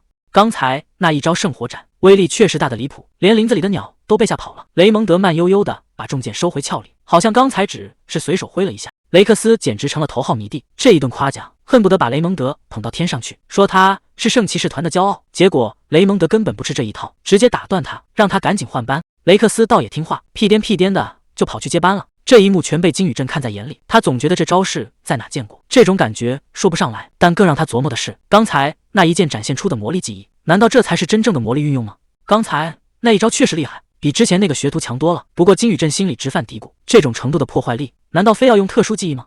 雷蒙德看他走神，赶紧提醒他集中注意力，既然亲眼见识过了，那就要开始动真格的了。他告诉金宇镇，这魔力技艺其实跟发力一个道理，就像你用力时肌肉会紧绷一样，你必须把魔力死死锁在肌肉里。听到这儿，金宇镇反应过来了，这套理论之前克莱尔也教过他，看来这天下的顶级招式底层逻辑都是通的。金宇镇这下彻底懵了，这身体里突然冒出来的魔力多得简直离谱，他自己都想不明白什么时候攒了这么多家底，而且这股劲儿特别稳，一点都不觉得沉重。难道这就是克莱尔留下的？雷蒙德在旁边赶紧催他，让他试着把这股劲儿使出来，先从最简单的动作开始。这股力量要是真用好了，那可就不是闹着玩的了。金宇镇这手一动，雷蒙德直接看呆了，这天赋也太离谱了吧！刚听完理论，反手就把魔力给整出来了。但这魔力看着不太对劲，按理说魔力的样子全看着人的心思，可金宇镇这满身的紫气，怎么看都透着股邪性，这哪像是正经练功啊，简直就像是从地狱里冒出来的。这小子的精神世界到底藏了多少见不得光的东西？看着眼前的金宇镇，雷蒙德心里直发毛。金宇镇可没想那么多，他现在只觉得浑身是劲，这股紫色的魔力就像绝地的洪水一样，根本停不下来。他顺着这股劲儿，直接抡起大剑，对着空气就是一顿狂劈，每一剑挥出去都带着排山倒海的气势。虽然这招式看着挺唬人，但金宇镇自己心里清楚，这效率实在太低了，费了老大的劲，结果就听个响。难道是因为自己还没练到家？这魔力烧的心疼，产出却没多少，简直就是亏本买卖。不过话说回来，虽然这招不太好使，但架不住他帅啊！这满身的紫光，看着确实挺带劲。金宇镇现在是信心爆棚，他已经等不及想找个人练练手了。转眼间，大部队已经重新出发，这阵仗看着可真不小。克莱尔也是打心底里佩服，说金宇镇简直是个天才，这么快就把魔力给玩明白了。金宇镇倒是挺谦虚，说这全是托了他的福。不过他心里一直有个疙瘩，上次那股力量灌进来之后，好像有一部分就赖在他身体里不走了，这事儿到底正不正常？克莱尔倒是挺大方，说这就算是救命之恩的回礼，让他别往心里去。金宇镇嘴上没说，心里却明白，这哪是什么小礼物啊，这简直是送了他一个大造化。要不是有克莱尔带路，自己哪能这么快摸到门槛？结果正煽情呢，旁边突然冒出个杀风景的雷克斯骑在马上，说话那叫一个难听。他让金宇镇别在这儿偷懒，还说像他这种无名小卒能让雷蒙德大人指点，那是祖上冒青烟了。金宇镇这下是真无语了，这人到底抽什么风？难不成是昨天丢了面子，现在跑这儿找存在感来了？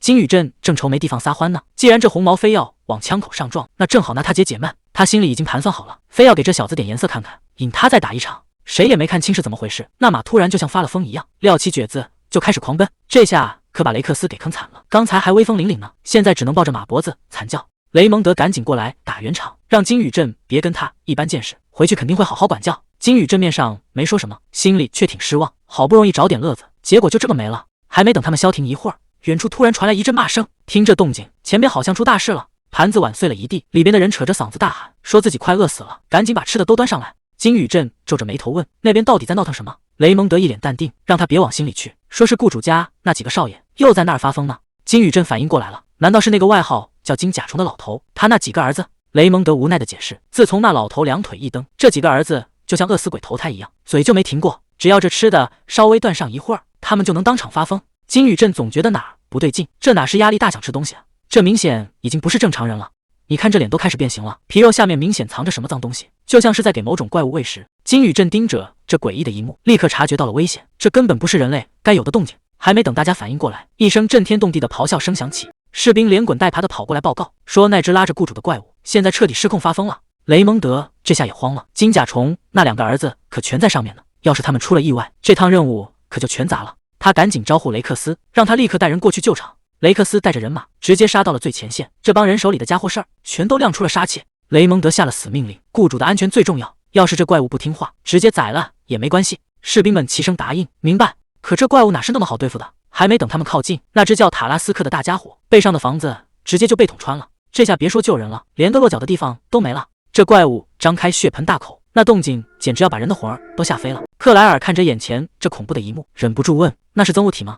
金宇镇在旁边听得一愣，增恶体？克莱尔接着解释，那是被魔影的业力强行扭曲成野兽的人类，这种怪物就被咱们称为增恶体。金宇镇盯着那怪物，心里咯噔一下，原来这玩意儿以前竟然是个人！眼看着怪物就要把天捅破了，雷蒙德二话不说，直接亮出了杀招。这一记神圣火焰斩，威力简直大的离谱。刚才还横冲直撞的大家伙，在这道金光面前，根本连1秒钟都扛不住。整只巨兽就这么被当头劈成了2半。雷蒙德落地后大喊一声：“雷克斯！”他是想趁着怪物被劈开，赶紧让雷克斯把人救出来。雷克斯反应也是真快，趁着怪物被劈开的空档，他直接提剑冲了上去。这要是能把人救出来，那这仗就算没白打。可还没等他靠近，地上的烂肉竟然开始动了。这怪物居然在自己愈合，这恢复速度简直不给活路啊！雷蒙德一看这架势，赶紧大喊让雷克斯小心。这下坏了，雷克斯已经冲到怪物嘴边了，他还能撤得回来吗？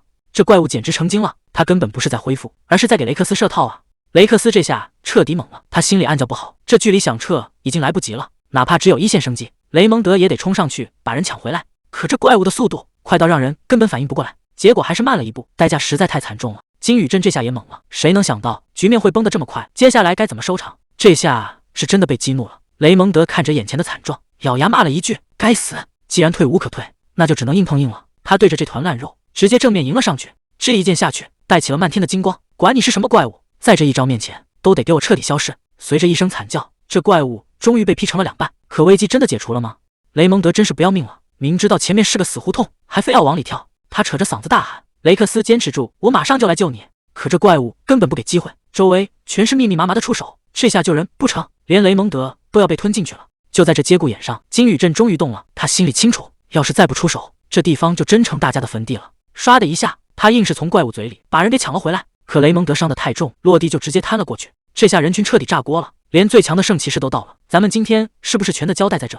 那怪物还没死透，在那不停的扭动，这哪还是什么生物，简直就是一坨烂肉。金宇镇盯着这玩意儿，这东西以前竟然也是个人。如果我继续吞噬核心，以后会不会也变成这种怪物？这事儿越想越不对劲，现在想再多也没用。金宇镇心里明白，当务之急是先把这怪物解决掉。他直接奔着那团烂肉冲了过去。这怪物的攻势比刚才还猛，不仅消化能力惊人，恢复速度更是离谱。刚砍开的口子，唰的一下就长好了，这简直就是个打不死的肉球。要是这么耗下去，迟早得被他给拖死。金宇镇一边保存体力，一边死死盯着这怪物的动作，必须得找到他的命门，不然这一仗根本没法打。金宇镇这一刀下去，根本没起什么作用。他咬着牙骂了一句：“这怪物的恢复力简直不讲道理。”就在这要命的时候，远处唰的一下飞来一支冷箭，直接把缠过来的触手给钉死了。乔纳森冲着这边大喊：“我们也来帮忙！”紧接着，一本发光的古书被翻开了。随着这股神圣的力量降临，原本嚣张的黑气竟然被压制住了。有了这股力量的加持，金宇镇能不能一鼓作气把这怪物彻底解决掉？这股神圣力量确实管用，怪物的恢复速度明显慢下来了。这帮守卫也算争气，趁着这机会拼命补刀，绝不能让那些碎肉再合回去。金宇镇看着这场面，忍不住笑了。本来以为这帮人早就吓破胆了，没想到关键时刻还挺靠得住。可还没等大家松口气，地上的黑水就开始不对劲了。这怪物不仅没倒下，身上的气息反而变得更邪门了。金宇镇发现情况不对，这股能量波动完全变了。看来这玩意儿刚才根本没使出全力，这下麻烦大了。真正的噩梦恐怕现在才刚开始。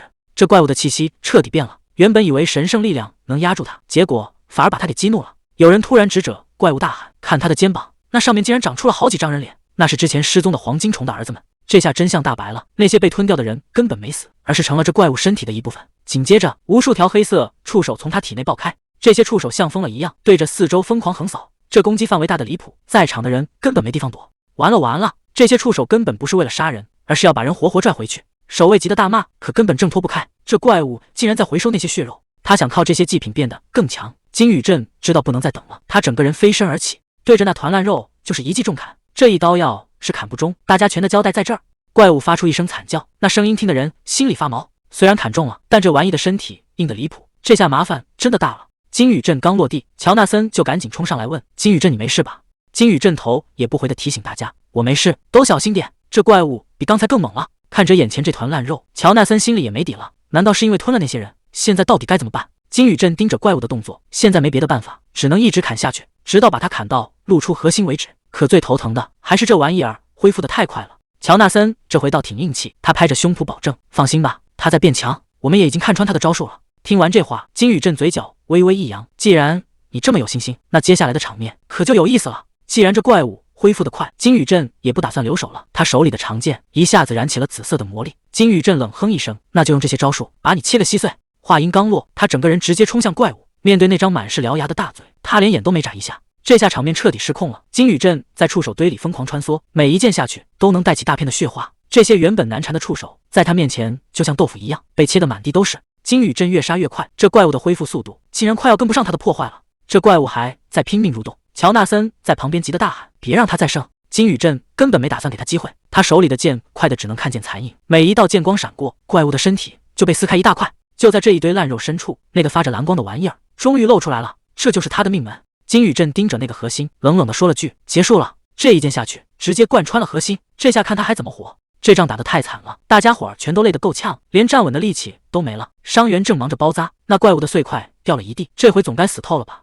守卫们这下可乐坏了，扯着嗓子大喊赢了，甚至开始幻想以后能靠这名生发大财。金宇镇却一点也笑不出来，他总觉得哪里不对劲。就在这一片欢呼声中，他听到了一个不该出现的声音，那是心跳声，而且跳得越来越快。谁也没注意到树林后面还藏着个女人。他盯着那群欢呼的守卫，嘴里冷冰冰地念叨着：“黄金虫的儿子们果然跟他们老爹一样没用。”在他眼里，这些人简直就是一堆废物。可就在他准备离开的时候，一个身影让他停下了脚步，那是金宇镇，他手里正攥着那个核心。女人这下好奇了，就是这个男人刚才把那怪物给解决了吗？他盯着金宇镇的背影，心里直犯嘀咕：这家伙到底是什么来头？这家伙到底想干什么？为什么要带走那个核心？金宇镇可不管别人怎么想，他动作利索地把那发光的玩意儿塞进了包里。金宇镇找了个没人的地方，既然这东西带在身上是个祸害，那不如干脆点，直接把它给处理掉。谁能想到他竟然直接把这玩意儿给吞了，这胆子也太大了。这下坏了，一堆乱七八糟的画面全钻进了他的脑子里。金宇镇发现这竟然是别人的记忆，画面里这个被绑着的男人看起来已经彻底没救了。旁边那个女人冷冰冰地说：“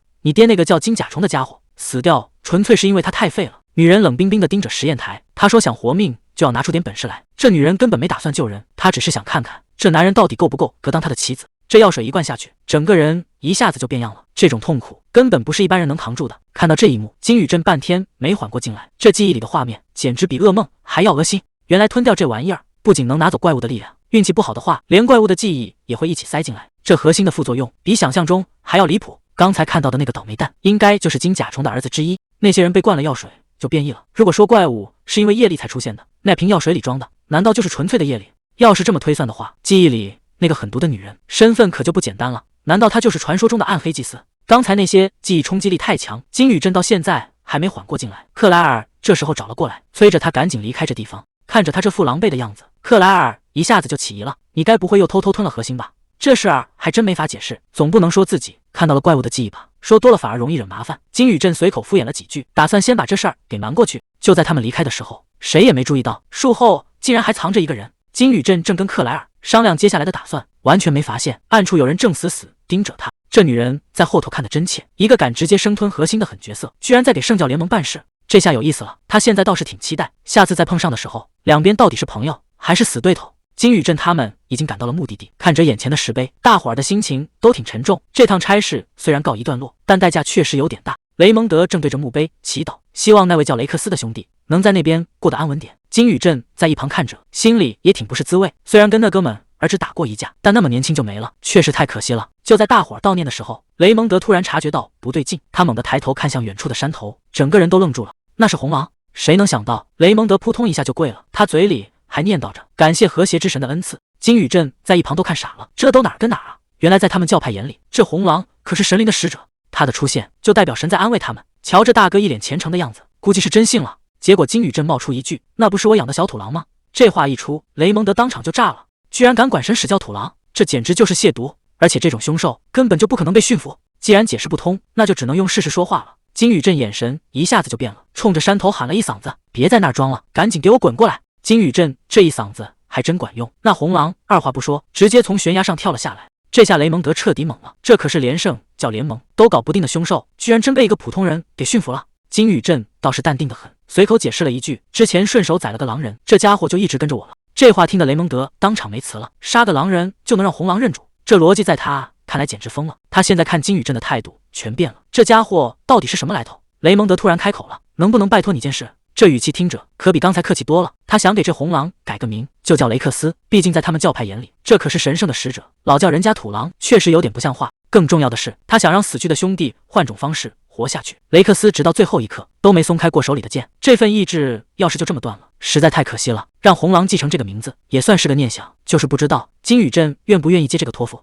金宇镇看着眼前的红狼，雷克斯的遗志吗？他特意问了问这家伙的意见，没想到这狼还挺通人性，居然直接点头答应了。既然当时狼都没意见，金宇镇也就不再坚持了。行吧，以后你就叫雷克斯了。雷蒙德这下总算松了口气，这对他来说可比什么都重要。就在这气氛刚缓和的时候，旁边突然插进来一个声音：“我是不是来的不太凑巧？”雷蒙德回头一看，整个人都愣住了。这位长老怎么亲自来了？说曹操，曹操到。这位蒙着眼的老头走起路来稳如泰山，一看就是个狠角色。金宇镇这下也反应过来了，既然是长老，那在这片地界上岂不是说话最管用的大人物？没错，这位就是第3开拖城的长老豹。这种级别的老怪物怎么会突然出现在这种荒郊野岭？随着他一步步走近，原本还算热闹的场面一下子变得死气沉沉。雷蒙德赶紧弯下腰，恭恭敬敬地打了个招呼：“欢迎长老。”长老豹先客气了一句，说在这种时候过来打扰，实在是不好意思。雷蒙德赶紧接话，问他大老远跑来到底是为了什么。豹也没绕弯子，直说他是为了调查金甲虫儿子的死因，才特意跑这一趟。雷蒙德话锋一转，指着旁边的金宇镇几个人问：“你到现在还觉得是这帮人干的吗？”金宇镇这下听明白了，合着自己这帮人一直被当成嫌疑犯了。毕竟雇主死的时候，他们正护送着大笔家产，被怀疑也是情理之中。雷蒙德有点坐不住了，难道我给出的证据还不够吗？豹点了点头，证据确实够了，但是这一个但是让整件事又有了变数。豹长老接着说，那些人为什么会变成怪物，目前还是个谜。但他突然凑到金宇镇跟前，说这整件事里到处都闻得到暗黑祭司的臭味。接着他盯着金宇镇问，你觉得呢？金宇镇这下心里一惊，这老头怎么会知道我的名字？难道他早就盯上我了？金宇镇也没打算绕弯子，直接反问了一句，你是在怀疑我就是那个暗黑祭司吗？豹长老没说话，只是露出了一个意味深长的表情。第3开拖城的弗里特拉竞技场，这地方看着挺气派，但现在的气氛可一点都不轻松。豹长老盯着金宇镇，直接开始盘道了。他说，像你这么强的人，按理说从小就该出名了，可你倒好，就像是从地缝里钻出来的一样，一露面就搞出这么多大事，甚至连那些怪物的变异你都在现场。豹长老冷哼一声，你自己说这事儿换了谁能不怀疑你？金宇镇倒是挺淡定，看来这地方的人对强者盯得还挺死。我确实来历不明，因为我根本就不是这个世界的人。金宇镇开口问豹长老，这跟我非要和你切磋有什么关系吗？我实在是理解不了。旁边的人也赶紧帮腔，长老他说的没错，而且这佣兵刚打完仗，身体还没恢复呢。金宇镇在心里直点头，可算有个明白人了。结果豹长老嘿嘿一笑，反问了一句，怎么，你这是打算不配合调查吗？这老头简直不可理喻。金宇镇现在也是左右为难，总不能真把这个怀疑自己是暗黑祭司的长老给揍一顿吧？说到底全是因为我太强了。金宇镇还在纠结，跟这么个老头动手，赢了不光彩，输了更丢人，关键是这麻烦事儿没完没了。豹长老嘿嘿一笑，一眼就看穿了他在想什么。他问，你是在担心我这把老骨头吗？这话刚说完，老头身上的气场全开了。他说，心意我领了，但真没那个必要。老头接着说，我能坐稳这长老的位置，靠的可不是什么资历，而是实打实的拳头。话音刚落，老头脚下一发力，整个人唰的一下就没了影。金宇镇这下彻底懵了，这速度简直快得离谱。还没等他反应过来，老头已经杀到跟前了。这下麻烦大了。这老头说动手就动手，这一招大中击，直接把金宇镇给轰飞了。金宇镇根本没来得及防守，整个人像断了线的风筝，狠狠砸进了废墟里。雷蒙德急得大喊，说这些弗里特拉僧侣全是怪物级别的武术家，尤其是这位豹长老，那可是强中之强，哪怕分神1秒钟，命可能就没了。金宇镇刚从土堆里爬起来，豹长老倒是一脸轻松，还笑呵呵的调侃，雷蒙德，你这评价是不是有点偏心了？豹长老一边猛攻，一边还在这儿阴阳怪气。他说，你要是再护着这小子，我这老头子可就要嫉妒了，到时候万一没收助力把他打废了，可别怪我。这老头说变脸就变脸，紧接着又是一记重锤，金宇镇被打得连连后退，这力道简直要把人拆了。豹长老轻咦了一声，似乎发现了什么不对劲。金宇镇这下是真的被打疼了，他发现这老头不仅能空手接白刃，而且每一招都精准的砸在他之前的旧伤上，这绝对不是巧合。金宇镇突然反应过来，难道说这老家伙是故意的？金宇镇这下发现不对劲了，之前的重伤竟然全好了，按理说跟那怪物拼命留下的伤起码得躺半个月才对。更离谱的是，刚才被豹长老打出的新伤竟然也在慢慢愈合，难道是因为吞了那颗核心，那怪物的再生能力现在全跑他身上来了？这哪是受伤啊，这简直是捡到宝了。金宇镇嘴角一歪，这回稳了，既然死不了，那还怂什么？他直接提剑反击，这下轮到老头头疼了。豹长老随手一挡，嘴里还不停的念叨，你管这叫受过重伤？你这小子挺会给老人加点火呀。虽然很想再多玩一会儿，但老头子觉得不能太幼稚，既然已经确认了你的实力，那就该动点真格的了。接下来我要开启心眼了。话音刚落，豹长老头上的布袋金光大作，这股恐怖的压迫感让金宇镇整个人都僵住了。豹长老这回是真完大了，他说只有舍弃双眼才能开启这所谓的第3只眼，这可是能直接看透灵魂的心眼。金宇镇被这股光压得动弹不得，豹长老大声质问，金宇镇，让我看看你到底是堕入黑暗的祭司，还是冉冉升起的新希望。这心眼一开，金宇镇体内的秘密再也藏不住了。谁能想到他身体里竟然藏着无数只血红色的眼球，这乃是什么人类的灵魂？这简直就是个恐怖的怪物啊！鲍长老这回是真拼了，他大喊着让那些怪物退散，想要强行看清金宇镇灵魂深处的真相。可当他真正踏入这片意识空间，整个人都傻眼了，这哪是什么人类的内心啊？鲍长老活了这么久，头一次见到这种场面，放眼望去，全是密密麻麻的怪物，这根本不是一个人的精神世界，而是一个关满了凶兽的炼狱。就在他被眼前的景象镇住时，一只手突然搭在了他的肩膀上，金宇镇赶紧上去扶住他：“长老，你没事吧？”这老头现在连魔力都散了，整个人就像刚从鬼门关回来一样。鲍长老大口喘着粗气，那种精神世界已经不是恶心能形容的了，简直就是纯粹的恐怖。不过既然他的精神世界还没塌，那就说明他还没彻底堕落。要不是黑暗祭司，那这事儿就有戏。金宇镇还在那儿纳闷呢，鲍长老突然收了势：“金宇镇，刚才老夫失礼了，还请你多担待。毕竟确认你的身份，对我来说真的太重要了。”金宇镇一头雾水，这老头葫芦里到底卖的什么药？鲍长老接着说：“其实我是想把一个任务交给你，一个关于那些黑暗祭司的任务。”这下轮到金宇镇愣住了，这老头绕了这么大一圈，原来是在这儿等着他呢。就在这时候，有人推门走了进来，面前这个紫头发的女生大大方方的打了个招呼：“很高兴见到各位，我是黄金虫家的小女儿辛迪。”辛迪一边带路一边解释，这种怪物已经不是第一次出现了，最近以第三先锋城为中心，很多人都变成了怪物，甚至连周围的森林也都在被魔界快速侵蚀。金宇镇没说话，这情况比预想的还要糟糕。辛迪停下脚步，到了，就是这里。金宇镇抬头一看，眼前的景象让他停住了脚步，这就是一切的源头——裂缝核心。只要这玩意儿还在跳动，周围的一切迟早会被魔界吞掉。为了压制这股腐蚀力量，这帮人连祈祷带净化，能施的法子全用上了。可看这架势，情况一点都不乐观。金宇镇在一旁看着，这活儿确实不好干，但他发现了一个关键点：离北帝国越远，因果之力的压制是不是就越弱？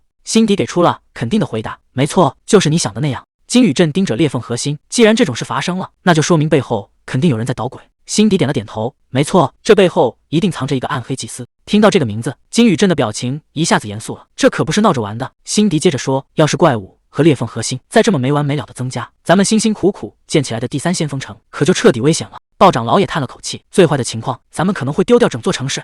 为了解决这个大麻烦，鲍长老他们一直在找暗黑祭司的老巢，费了不少劲，总算是锁定了大概的位置。既然地方找到了，鲍长老也就不再绕弯子，他直接问金宇镇，2周后的讨伐行动能不能请你一起出手？报酬绝对是最高规格。金宇镇这下全明白了，闹了半天，这才是他们找上门来的真正目的。一个是先锋城的长老，一个是黄金虫家族的后裔辛迪，能让这2位大人物联手发出的邀请，这任务的难度恐怕比想象中还要吓人。这下金宇镇总算熬出头了，能让这帮大佬主动低头请他，说明他的实力已经藏不住了。日子过得飞快，讨伐大部队这就出发了。看这阵仗，这次行动绝对小不了。克莱尔还在那儿后怕呢，说要是被当成暗黑祭司，那可不是死那么简单，死之前还得被折磨个半死。金宇镇听完这话，心里也泛起了嘀咕，这帮人的手段听着比魔界怪物还吓人。好在目的地总算是到了，克莱尔正高兴呢，金宇镇却突然停下了脚步，前面的情况好像有点不对劲。金宇镇抬头一看，这就是传说中的高墙之城尤尔吉斯，跟之前那些先锋城比起来，这规模简直不是一个档次的。放眼望去，全是密密麻麻的建筑，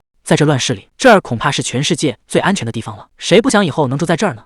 不过现在可不是想这些的时候，毕竟任务还没完成呢。金宇镇叫住了雷蒙德，我有话要说。雷蒙德回过头，看这架势，接下来的行动肯定不简单。趁着休息的功夫，金宇镇直接摊牌了，他打算去第三先锋城。雷蒙德一听这话，整个人都愣住了，这决定也太突然了。虽然大家心里都清楚，任务结束就是各奔东西，但真到了这一刻，难免还是有点舍不得。金宇镇问他们接下来的打算，乔纳森倒是干脆，除了喝酒，这帮人也没别的爱好了。看着这帮没心没肺的队友，金宇镇也是哭笑不得，这下是真的要分道扬镳了。金宇镇转头看向克莱尔，那你呢？之后有什么打算？克莱尔倒是挺坦然，说自己还得接着找活干。金宇镇这就纳闷了，这次任务赚的钱难道还不够花吗？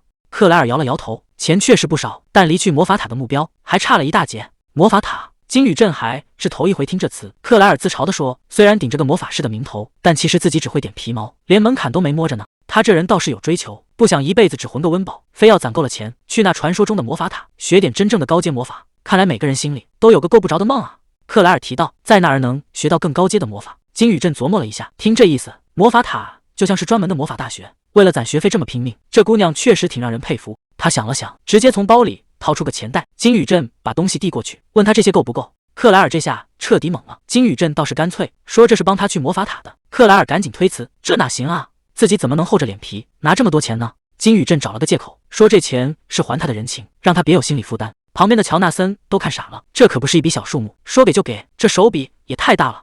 克莱尔还在那儿纠结，金宇镇根本不给他拒绝的机会，直接把钱袋塞了过去。这下人情算是清了。金宇镇笑了笑，说以后有机会再见。克莱尔还没反应过来，看着金宇镇要走，赶紧伸手拽住了他的斗篷。这一声谢谢，算是彻底记在心里了。这姑娘也是个实在人，她认真的说，这份恩情我一定会报答的。金宇镇倒是一脸淡然，对他来说，这不过是顺手帮个忙。他跟大家告别说，各位保重。看着金宇镇远去的背影，两人心里都挺感慨，尤其是克莱尔手里这袋钱，可是他改变命运的全部希望。金宇镇头也不回的走了。天下没有不散的筵席，这趟临时组队的旅程到这儿就算画上句号了。就在这时，旁边突然窜出来个大家伙，雷蒙德愣了一下，发现是雷克斯，他这才松了口气，轻声叮嘱他也要多保重。雷蒙德看着远方，心里估计也在感慨，这趟相遇虽然短，但确实帮了大忙。夕阳把影子拉得老长，金宇镇带着雷克斯慢慢消失在荒野尽头。金宇镇这趟走得可不近，总算赶到了这座要塞。看这阵仗，手背还挺森严，他背着个大包，就这么从守卫眼皮子底下走过，谁也没敢多说一句话。这气氛明显不太对劲。城墙上头，道长老正盯着金宇镇的背影，他笑呵呵的对旁边的辛迪说：“刚才还说肯定没问题，结果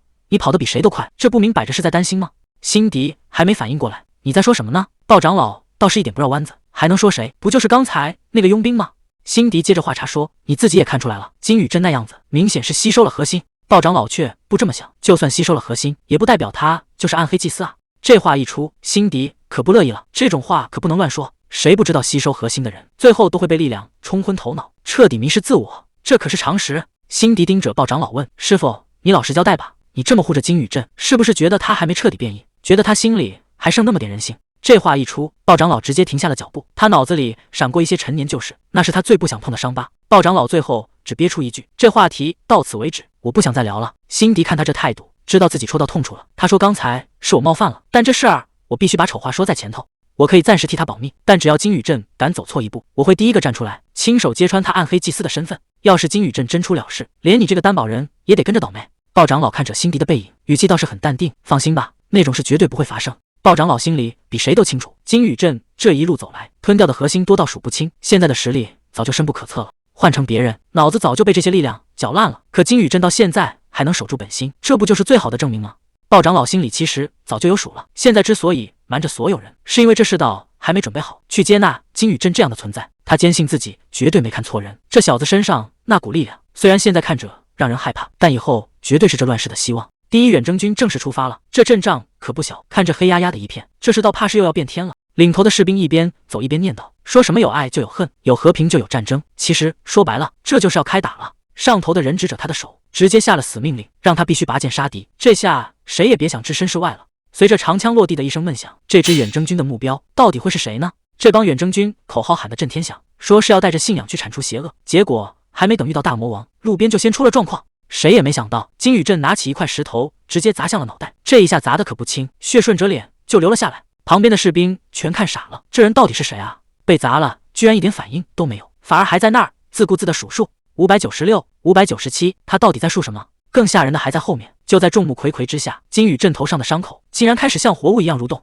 这根本不是正常的自愈。看着这些扭动的组织，这小子的身体里到底藏着什么怪物？原来这就是金宇镇感应扛的原因。吸收了怪物核心之后，他竟然觉醒了超强的再生能力。普通的小伤口10分钟就能好个透，之前被野兽撞断了骨头，也就2天时间就全场好了。这买卖简直太划算了，难怪他拼了命也要去搞核心。金宇镇这会儿甚至在想，要是胳膊断了，是不是1个月就能长出新的？这种不要命的打法，光是想想就让人后背发凉。他已经等不及要在实战里试试了。结果还没等他乐完，旁边的士兵突然冒出一句：“这外号起的还真没毛病。”士兵一脸无语的看着他，说以前听过碎炉者的名号，还以为是去碎别人的炉，谁能想到这小子竟然是拿自己的头开练啊！金宇镇看大家反应这么大，赶紧解释了一下，说不好意思吓到你们了，我就是想做个实验。就在这时，总指挥终于露面了，这位穿着金甲的大叔就是远征军的总指挥罗兰。罗兰倒是一点没生气，反而笑呵呵的凑过来，说他就喜欢这种天才，毕竟天才嘛，总得带点疯劲儿才对味。看金宇镇还没反应过来，罗兰指了指他，说的就是你啊，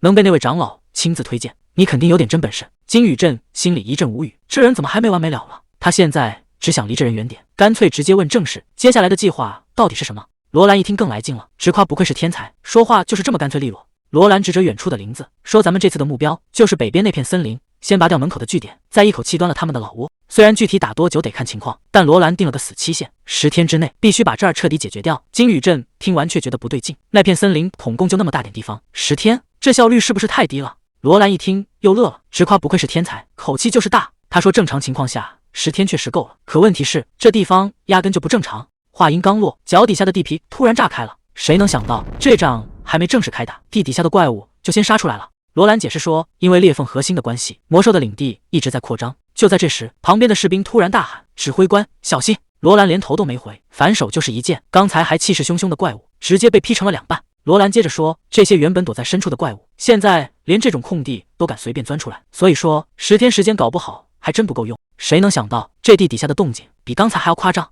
士兵大喊：“有埋伏，快准备战斗！”这怪物一露头，大家才看清楚，竟然是吸血鼠。这下麻烦大了，这些畜生不仅牙尖嘴利，竟然还学会了打洞透血。金宇镇也没想到，这群吸血鼠居然进化出了这种本事。罗兰扯着嗓子大喊，让大家伙背靠背守好，谁要是敢把后背露出来，那可就真没命了。士兵们赶紧照做，死死守住阵型，跟这群畜生拼了。罗兰刚想喘口气，回头一看，坏了，他赶紧冲着金宇镇大喊：“天才，快躲开！”结果还是晚了一步，这群吸血鼠跟疯了一样，全奔着金宇镇去了。唰的一下，金宇镇整个人直接被这群怪物给淹没了。罗兰在旁边急得直跳脚，大声吼着问他是不是疯了。这换谁看都觉得没救了。可金宇镇根本没打算认命，他反手就是一刀，直接捅穿了怪物的脖子。这群吸血鼠叫得再凶也没用，因为金宇镇心里正盘算着一个更疯狂的计划。要是把这些畜生全吞了，是不是就能拿到他们的本事？就算学会了打洞也没啥大用，但这根本不是重点。现在的金宇镇看这些吸血鼠的眼神全变了，在他眼里，这些玩意儿哪还是什么怪物啊？这全都是大补的魔核。他这一下简直就是要把这群畜生全给生吞了。大家看好了，金宇镇这可不是在吃播，他这是在拿命换技能。只要吞下魔兽的精华，就有那么一丁点机会能把对方的本事抢过来。这就是他在魔界硬生生熬过12年的秘密，全靠这一招继承。金宇镇这下是真的吃撑了，这都已经是第40个了。他现在满脑子都在想，费了这么大劲，那个挖掘技能总该到手了吧？金宇镇正吃得起劲，结果这帮士兵偏偏这时候凑了过来。佣兵，你没事吧？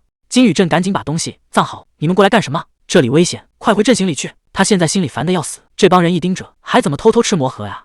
士兵还以为他受了重伤，赶紧一把扶住他，别担心，我们现在安全了。就在这时候，战场上响起了音乐，神圣合唱开始了。罗兰带着他的乐团，直接在阵前拉起了小提琴，这画风转得也太快了。罗兰这曲子一响，整个战场的节奏全变了。这可不是普通的助兴，这是实打实的战场增益。刚才还被打得抬不起头的士兵，现在一个个跟打了鸡血一样，不仅力气变大了，防御力更是直接拉满，直接反手就开始清场。金宇镇在旁边也算开了眼，这就是传说中的神圣合唱，效果简直离谱。但最让他没想到的还在后面，原本以为罗兰是个冲锋陷阵的剑士，结果这家伙居然是个辅助。士兵们大喊着：“远征军，反击的时候到了！”这下攻守一下子易位，这波魔兽怕是要被一波带走。这场仗总算是打完了，天都黑透了。当兵的开始统计战果，这可是关系到赏金的大事，谁都不敢马虎。但在别人眼里，金宇镇现在的行为简直比魔兽还离谱。当兵的都在私下议论，这哥们儿是不是脑子坏了？先拿石头砸自己，又往怪物堆里冲。现在倒好，大半夜的躲在帐篷里挖地。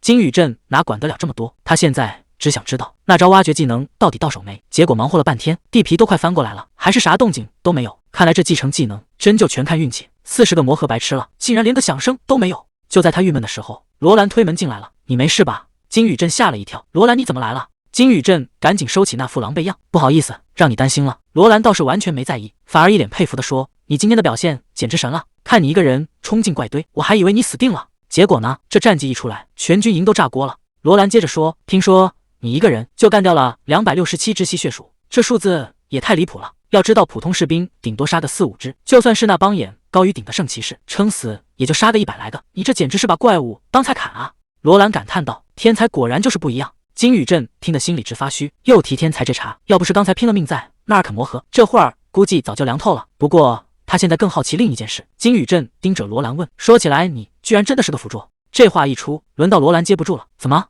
你这是瞧不起辅助吗？”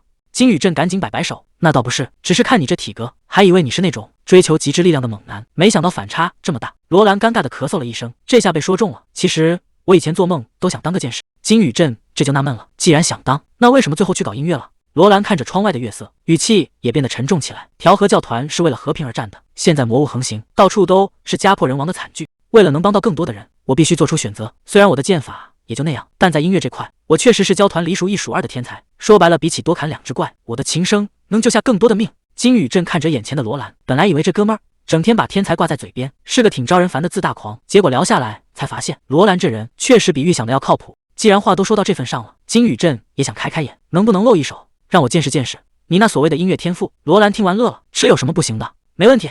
日子过得飞快，转眼1个星期就过去了。大部队继续往魔域深处推进，一路上那是神挡杀神，端掉了不少裂缝核心，不管是地精还是大耳兽，全都被清理得干干净净。但大家心里都清楚，这只是刚开始，越往里走，遇到的怪物只会越来越狠。在作战会议室里，罗兰正盯着地图。现在最关键的不是怪物有多少，而是底下的士兵们士气到底怎么样。士兵跟罗兰汇报，现在的士气比刚出发时还要高。罗兰有点纳闷，这仗打得这么辛苦，大家怎么反而更兴奋了？士兵指了指前线，那是因为咱们这儿出了个真正的狠角色。金宇镇在怪堆里简直就是个收割机，管你是哥布林还是变异巨兔，在他面前全都是一刀的事儿。但这哥们儿打仗有个特别吓人的习惯，他好像不是为了杀敌，而是为了吃。金宇镇随手抠出魔盒，直接就往嘴里塞，结果呢，这一大块魔盒下肚，金宇镇却一脸不爽，该死，又失败了。听说金宇镇一个人就把怪全给包圆了。罗兰听完直接乐出了声，这堂堂正规军风头全让一个雇佣兵抢了，确实有点没面子。旁边的军官可笑不出来，他觉得士兵们现在太散漫了，这可不是什么好兆头。但罗兰倒看得挺开，没人受伤不就是好事吗？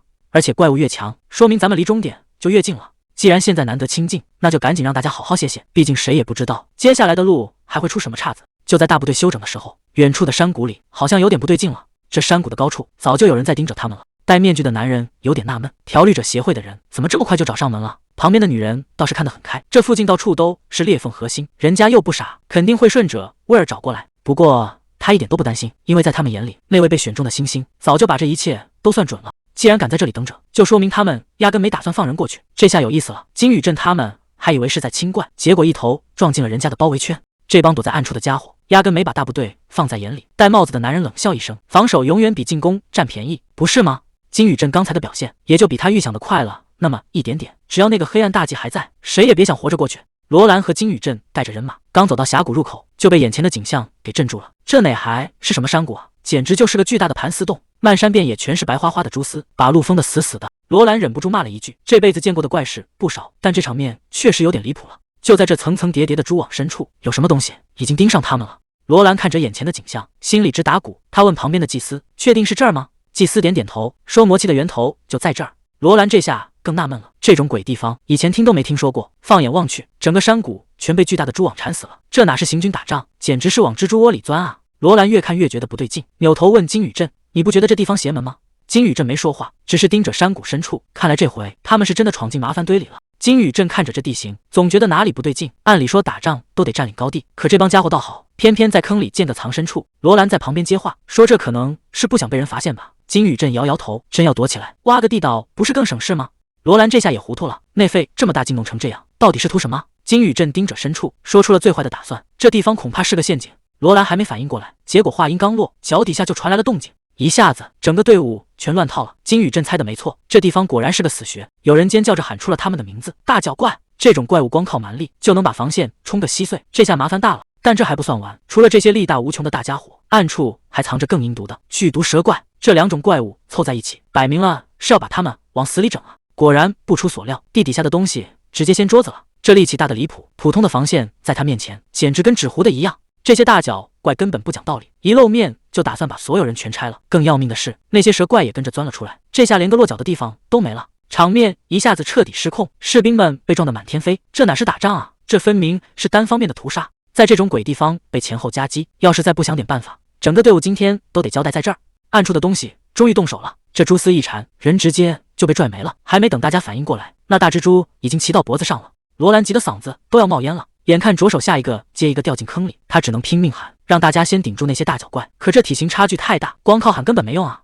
就在这乱成一锅粥的时候，金宇镇终于不打算再看戏了，看这架势，他这是要彻底解放力量。他冷笑一声，就等这帮怪物主动送上门。结果对方根本不废话，那大脚怪当头就是一脚，这一跺脚，地皮都给掀起来了。谁能想到，这怪物不仅个头大，胳膊上还缠着一条巨蟒，这2合1的攻势直接奔着金宇镇的脑门就砸了过来。这一拳的威力，把金宇镇整个人都给轰飞了。这力道要是换做普通人，估计当场就要变成肉泥。旁边的士兵全看傻了，罗兰更是急得大喊金宇镇的名字，毕竟这可是他们最强的战力了，要是连他也顶不住，那大家今天都得死在这儿。但金宇镇可不是吃素的，他不仅没慌，嘴角甚至还挂着笑，看来这只最强的大脚怪已经成功勾起了他的兴趣。金宇镇冷笑一声：“你的对手是我。刚才那一拳确实够狠，但想靠这个就解决金宇镇，那这怪物也太天真了。”他在半空中强行稳住了身形，只要手里的刀还没丢，这局就还没完。这下子攻守要易位了。金宇镇直接在岩壁上借力，这一脚下去，整座山都跟着晃了一下。他这是打算用更狠的方式还回去。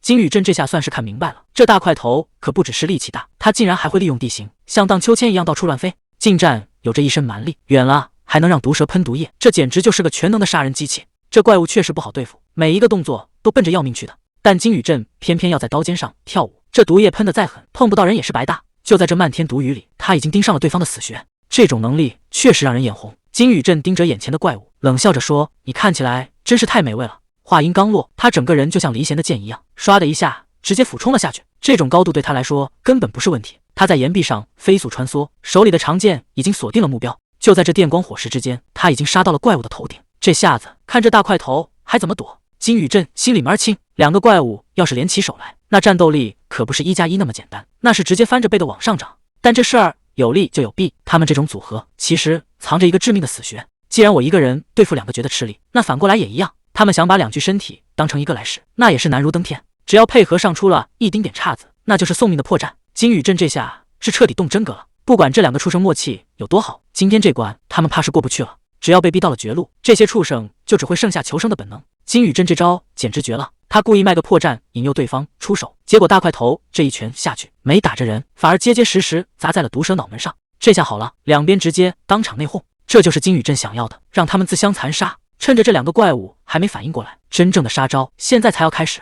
金宇镇看准机会，唰的一下，这一刀下去，两个怪物连反应的时间都没有，直接就被当场分尸了。刚才还不可一世的大家伙，现在已经成了地上的碎肉。这战斗结束的比想象中还要快。金宇镇收起长剑，看着满地的狼藉，随口评价了一句：“作为看门狗来说，你们表现的还算凑合。”就在他准备离开的时候，突然察觉到了不对劲。金宇镇低头一看，原来是那条毒蛇怪物的核心，这玩意儿正散发着诡异的光。刚才那种奇怪的感觉到底是怎么回事？算了，现在想这些也没用。金宇镇直接伸手一把抓住了那个核心，随着核心被捏碎，一股强大的能量顺着手臂直接钻进了他的身体。金宇镇整个人都被紫色的光包围了，这股力量比想象中还要狂暴。成了，怪物的能力已经被彻底吸收了。金宇镇现在这状态简直强得离谱，他发现自己现在竟然能一眼看穿哪些核心里藏着传承，这波简直是血赚。可就在他低头的一下子，情况突然变了，这团火球怎么感觉要失控了？还没等他看得明白，轰的一声，这地方直接炸开了花。刚才那场大爆炸，原来是有人在背后搞鬼。这个戴着草帽的男人正笑得合不拢嘴，他一脸嚣张的嘲讽，在敌人的地盘还敢这么放松，人类你简直太可悲了。就在这一片火海里，金宇镇竟然像个没事人一样，正一步步走出来。男人这下彻底傻眼了，居然失败了。金宇镇这会儿正盯着自己的手看呢，他原本还指望着能从那怪物身上搞点毒素能力玩玩，结果呢，毒没捞着，反倒把自己整成了这副鬼样子。这浑身上下硬得跟石头一样，还不停地往外冒火，这下可真成了个硬骨头了。金宇镇盯着这负心身体，虽然不是想要的那种毒，但这效果确实有点出乎意料。刚才那波火攻居然就这么被挡下来了，这股力量看来还得好好研究研究。但是这波火还没烧完，对方显然不想给他喘气的机会，既然躲不掉，那就干脆正面硬刚。金宇镇这一剑下去，漫天的火光直接被劈成了两半。这股新力量确实好使，但这仅仅是个开始，真正的麻烦还在后头呢。连着2次杀招都被挡下，这下轮到对方坐不住了。看着金宇镇这副样子，男人终于想起了那个传闻，那个混在人类里疯狂吞噬魔物核心的疯子，难道就是他？既然身份对上了，那也没什么好试探的。对方直接掀了底牌，打算在这儿做个了断。这一招对拼下来，两边谁都没讨到便宜，但金宇镇心里清楚，真正的麻烦才刚露头。这下全看明白了。男人盯着金宇镇背后的动静，这难道就是传说中的传承？他居然真的把核心给吞了。男人冷笑一声，我可找你很久了，没想到你竟然自己送上门来，这简直是意外之喜，我都快高兴的哭出来了。话音刚落，周围的石壁上全爬满了蜘蛛，这下麻烦真的大了。谁能想到这男人竟然还留了这么一手，原来他根本就不是一个人在战斗。这下金宇镇失算了，这些蜘蛛不仅数量多，竟然还会打配合，一边喷火一边吐毒，这是要把他彻底封死在洞里。面对这种密集的火力覆盖，金宇镇只能硬着头皮顶上去。这一剑挥出去，虽然挡住了正面的冲击，但压力大得惊人。这种程度的火力已经完全超出了他的预料，这一下炸得可不轻，整个地面都跟着晃了几下。罗兰急得大喊：金宇镇，这要是换成一般人，恐怕早就被烧成灰了。可等火光散去，那家伙竟然还稳稳地站着。金宇镇冷笑一声，看来这活也就这点本事了。那个男人竟然笑了，这反应简直变态。谁能想到正面挨了那一记大招，金宇镇竟然还能站着，这身体强度恐怕已经不能算是人类了吧？刚才那下确实够狠，毒气加上火焰的连环爆炸，威力直接翻了好几倍，哪怕开了10复数，还是有点勉强。看来这所谓的黑暗祭司确实有点东西。那个男人直接冲了过来，这速度快得离谱，他狂笑着喊：“既然远程轰炸弄不死你，那这招看你接不接得住，让我看看你的近战水平到底怎么样。”这下麻烦大了，那些蜘蛛腿像长矛一样从四面八方扎过来，金宇镇只能咬牙硬顶。这种密集的近身压制，比刚才的远程轰炸还要难缠。哪怕是金宇镇，这下也开始吃力了。这把剑要是挡不住，命也就交代在这了。面对这种疯狗一样的攻势，金宇镇只能硬碰硬。还没等喘口气，对方又是一口老痰喷过来，这火毒结合的连环爆炸，简直是要把人活活烤干。哪怕有10复数护体，金宇镇也快到极限了。这层防御一旦彻底崩掉，后果根本不敢想。该死，得先想办法把那些蜘蛛清理掉。可那个黑暗祭司一直盯着，根本找不到出手的机会。刚才那几下爆炸已经伤到了内脏，再这么耗下去，今天恐怕真的悬了。再生和10复数都到极限了，那个疯子根本不打算给活路。金宇镇心里很清楚，现在只剩最后一招了，既然防不住，那就干脆不防了。刚才还说要亮底牌，结果对方根本不给机会，这几根蜘蛛腿直接扎透了金宇镇的肩膀。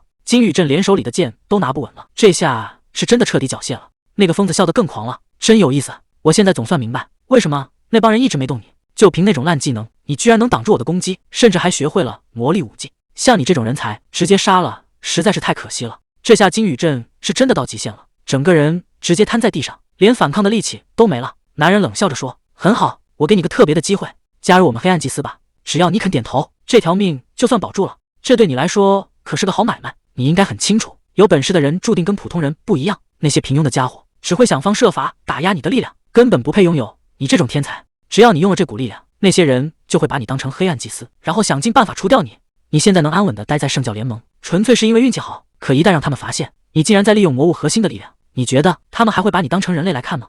男人直接伸出了手，所以跟我走吧，咱们才是一路人。只要你肯点头，就能变得比现在更强，甚至能掌控那种让人上瘾的终极力量。金宇镇这会儿伤得不轻，但他显然没打算妥协，直接一句话顶了回去：“你个跳梁小丑，哪来这么多废话？”这话一出，男人的耐心彻底耗尽了。他觉得这小子是不见棺材不掉泪，非要下狠手才行。金宇镇低声说了句：“这可是你逼我的。”本来真不想动用这股力量，可现在已经没得选了。就在这一刻，他体内的气息彻底变了。这股力量一旦失控，后果谁也担不起。刚才还嚣张的不行的男人，这下彻底傻眼了。他怎么也没想到，金宇镇体内竟然藏着这种东西。这股红色的能量简直要把周围的一切都给吞了，这哪还是人类能使出来的招数？这下轮到男人开始害怕了，他被这股气浪震得连连后退，嘴里不停地念叨着：“这不可能！”金宇镇这下是真的豁出去了，他体内的力量彻底爆发，皮肤上竟然长出了像鳞片一样的硬壳，整个人看着就像一头人形魔物。他冷冷地回了一句：“你说话能不能动点脑子？狼怎么可能去侍奉一条狗？”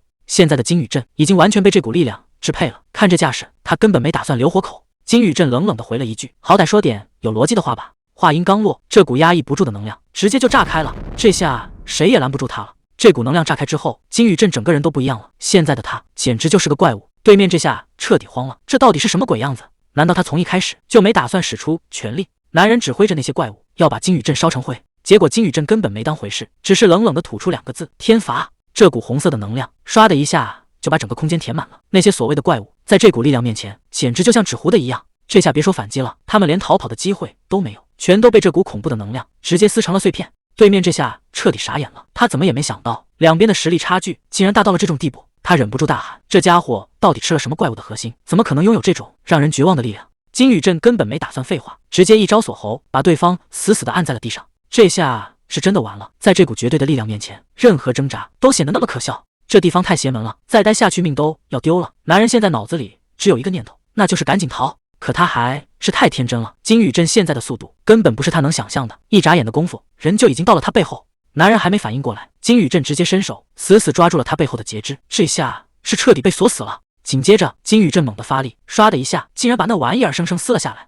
这下惨叫声响透了整个地宫，在绝对的力量面前，任何挣扎都是徒劳。接下来，金宇镇可没打算就这么收手，这下是真的惨。金宇镇这一手直接把对方最后的依仗给废了，那惨叫声听得人头皮发麻。眼看硬的不行，这男人立马就开始求饶了，他大喊着：“等等，先别动手，咱们有话好商量。”为了活命，他连压箱底的秘密都搬出来了。他说：“咱们都吃了怪物的核心，要是能联手，肯定能搞出更大的名堂。”可金宇镇现在这个状态，哪还会听他废话？他冷冷地看着地上的丧家之犬，开口说了一句：“把你手里关于其他暗黑祭司的情报全部给我吐出来。”男人这下彻底崩溃了，他一边往后缩，一边大喊：“你疯了吗？咱们用的可是同一种力量，你迟早会被人类抛弃的，为什么要站在他们那边？”金宇镇根本不吃这一套，那双红色的眼睛里全是让人胆寒的杀气。他一字一顿的重复：“这可不是我要的答案。”男人被吓得语无伦次，连连摆手求饶：“我说，只要你放过我，我什么都答应你。”可金宇镇已经没耐心了，唰的一下，那股恐怖的红色能量直接把男人整个人都给拎了起来。金宇镇最后警告了一句：“你只有这一次机会。”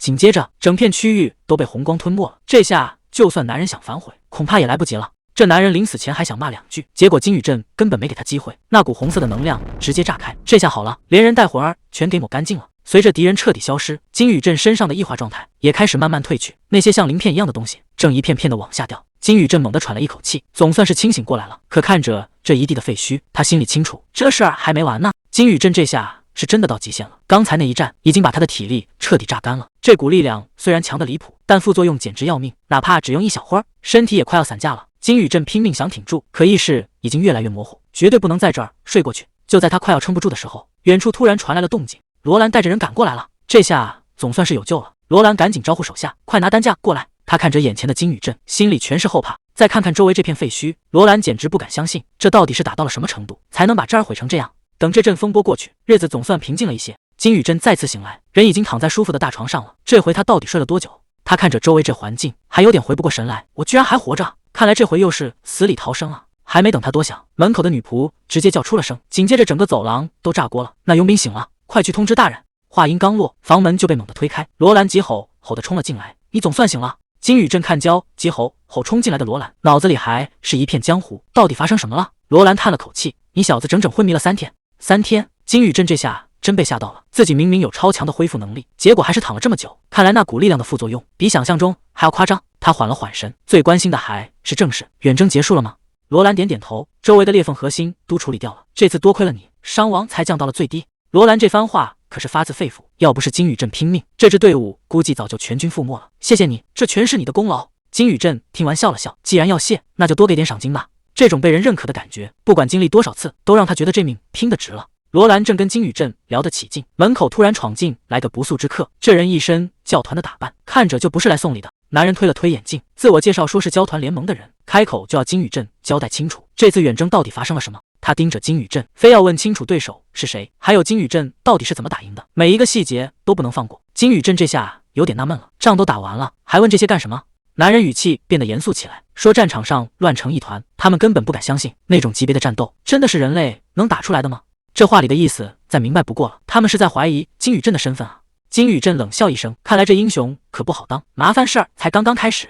金宇镇这下犯难了，教团的人盯着不放，到底该编个什么样的瞎话才能把这事儿糊弄过去？就在这时候，救星到了，鲍长老推门进来，直接把话接了过去，说这件事他会亲自处理。教团那帮人一看到是鲍长老，当场就愣住了，还得恭恭敬敬叫一声长老。眼镜男还不死心，非要问个明白，结果鲍长老根本不给面子，让他赶紧滚蛋。这下谁都不敢再废话了。教团的人虽然心里不痛快，但在鲍长老面前也只能乖乖闭嘴。金宇镇这下总算松了口气，赶紧跟鲍长老道谢，说自己刚醒，真怕被那帮人给缠上。这老头从第一次见面开始就表现出不一般的兴趣，到底图什么呢？鲍长老倒是很淡定，让他别担心，说不管金宇镇变成什么样，他都已经决定要相信到底了。鲍长老话音刚落，突然从怀里掏出个宝贝，金宇镇这下彻底坐不住了，这玩意儿一露面，竟然是一颗魔物核心。鲍长老压低声音解释说，这是从那个暗黑祭司身上弄来的，趁着教团那帮人不注意，他偷偷把这东西给顺了出来。这老头儿也是真敢干，他把核心递到金宇镇面前，说直觉告诉他，金宇镇肯定需要这玩意儿。既然拿到了核心，金宇镇也该换个活法了。他把头发剪短，穿上这套新护甲，这下总算有点高手的样子了。鲍长老突然开口，不错，这身衣服很衬你啊。金宇镇这下真懵了，他盯着鲍长老的眼罩问，你居然能看见？这身新护甲确实没白换，金宇镇现在觉得自己以前穿的那些简直就是破铜烂铁。鲍长老却在一旁泼冷水，说光舒服有什么用？这宝贝真正的价值你还没见识到呢。金宇镇刚想问个明白，结果鲍长老二话不说，直接一掌劈了过来。鲍长老这一掌可没留情，金宇镇整个人都懵了，这老头儿也太狠了，居然对一个刚醒的人下死手。可奇怪的是，这一掌结实时打在身上，竟然一点都不疼。鲍长老收起手，说这可是真正的遗物。金宇镇还是头一回听说这词儿。所谓的遗物，就是那种自带魔力的稀罕货，看着跟普通皮甲一样轻，防御力却硬得像块钢板。金宇镇摸着这身宝贝，这得值多少钱啊？鲍长老冷笑一声，这玩意儿你有再多钱也买不着。鲍长老指着那个大木箱子说：“这就是你这次拿命换来的奖励。”好家伙，整整2400枚金币，这金灿灿的一大箱子，换谁看了不迷糊？金宇镇这辈子哪见过这么多钱？他有点不敢相信，问鲍长老：“这么多钱全给我一个人？”鲍长老倒是很大方，说：“这些都是你应得的，要不是你干掉了那么多怪物，还顺手解决了暗黑祭司，这会儿大家伙估计还在地狱里待着呢。”辛迪在一旁补充道：“你这次立的功劳太大，拿这些钱是理所应当的，而且他自己还额外加了一份。”金宇镇看着这一大堆金币，心里直犯嘀咕，这奖励确实丰厚的有点离谱，但他并没有被钱冲昏头脑。金宇镇盯着眼前的2个人，问：“你们为什么要对我这么好？毕竟无功不受禄，这种过头的热情背后肯定还藏着别的目的。”金宇镇这下是真想不通了，既然你们知道我能吸收核心，居然还敢把它交给我。鲍长老无奈的笑了笑，这小子真是个硬骨头，对他这么好，他居然还在这儿瞎操心。夜深了，月亮挂得老高，豪宅外头的守卫正犯困呢。有个守卫突然觉得不对劲，总觉得刚才有什么东西闪过去了。同伴还笑话他疑神疑鬼，觉得就是风吹的。结果话还没说完，危险已经悄悄盯上他们了。刚才还说是风声，结果下一秒索命的铁链就到了。这守卫连声都没出，就被拽进了黑暗里。紧接着一道黑影刷的闪过，这根本不是在偷袭，这是在单方面屠杀。谁能想到，在这大半夜动手的，居然是个蒙着眼的疯子。他一边挥舞铁链，还在那儿狂笑。剩下的守卫魂都吓飞了，大声喊着：“你到底是什么人？”这铁球砸下来，守卫连惨叫都省了，直接连人带头盔全给砸碎了。月黑风高杀人夜，这帮人下手是真的狠。带头的女人冷冷地看着地上的尸体，语气里全是嫌弃，竟然会被这种无能的蠢货打败。看来我们最小的那个弟弟还真是个彻头彻尾的废物啊！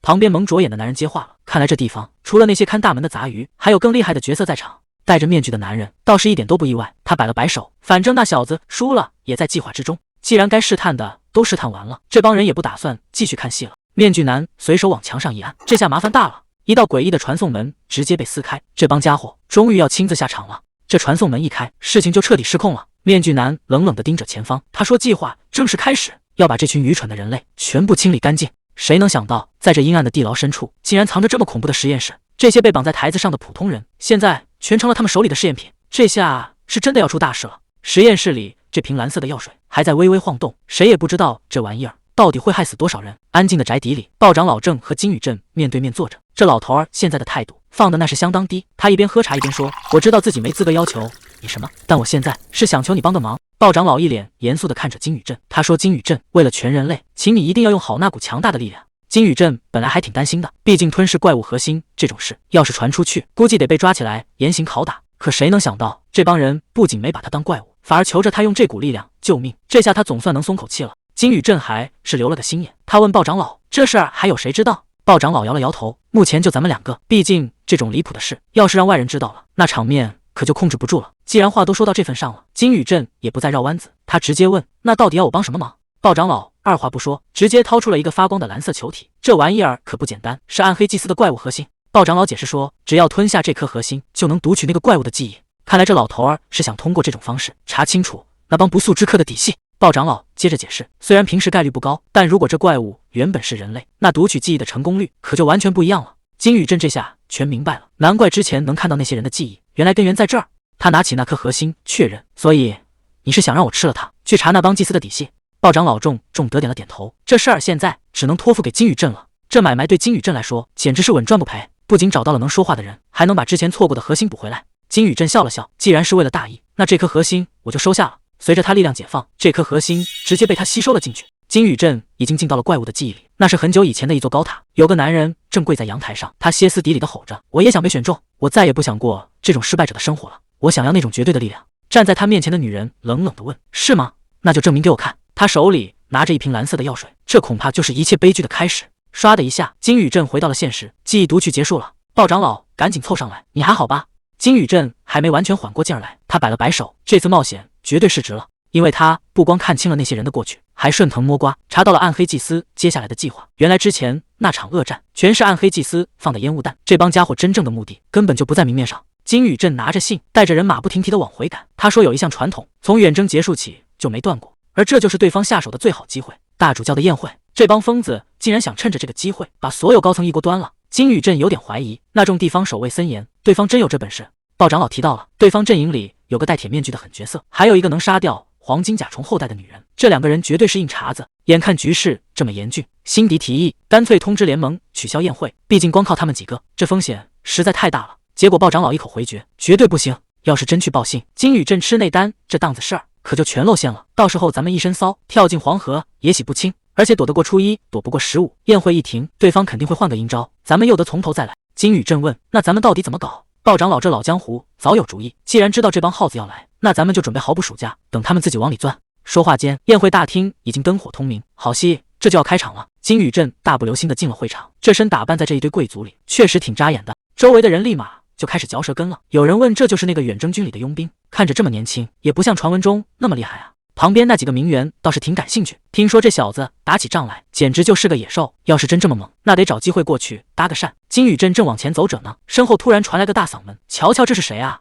还没等他反应过来，罗兰直接一个熊抱搂了上来，他一边嚷嚷一边骂：你小子还知道回来啊？仗都打完了才露面，我还以为你死在哪条阴沟里了。金宇镇也没躲，不紧不慢地问了一句：罗兰，你这是在担心我？看对方这副样子，金宇镇赶紧赔个不是，说最近实在是太忙了，这才刚腾出手来。罗兰一边搂着金宇镇大笑，一边压低声音问：到底出什么事了？罗兰这眼神可真尖，他发现金宇镇竟然被人盯上了，抬头一看，2楼阳台上站着个穿制服的男人，正盯着这边喝酒呢。金宇镇一眼就认出来了，那是审判官。这帮人就是觉得他强得离谱，已经开始怀疑他的身份了。罗兰听完直接火了，这帮没上过战场的怂包就知道在背后搞小动作，他替联盟给金宇镇道了个歉，让金宇镇别把这事儿往心里去。罗兰拍着胸脯保证，不管那帮人怎么查，金宇镇立下的战功谁也抹不掉。金宇镇没再多说什么，只是回了一句谢了罗兰。大门唰的一下推开，今晚的正主总算露面了。传令官扯着嗓子大喊：大主教驾到！金宇镇和罗兰齐刷刷看了过去，这位康拉德大主教嘴上说着让大家好好享受，可这笑里藏刀的样子一看就不是什么省油的灯。金宇镇回头看了眼鲍长老，鲍长老心领神会的应了一声，这意思很明白，鱼儿已经进网了。趁着夜色，一群黑衣人正悄悄摸向城堡，这阵仗一看就是要出大事。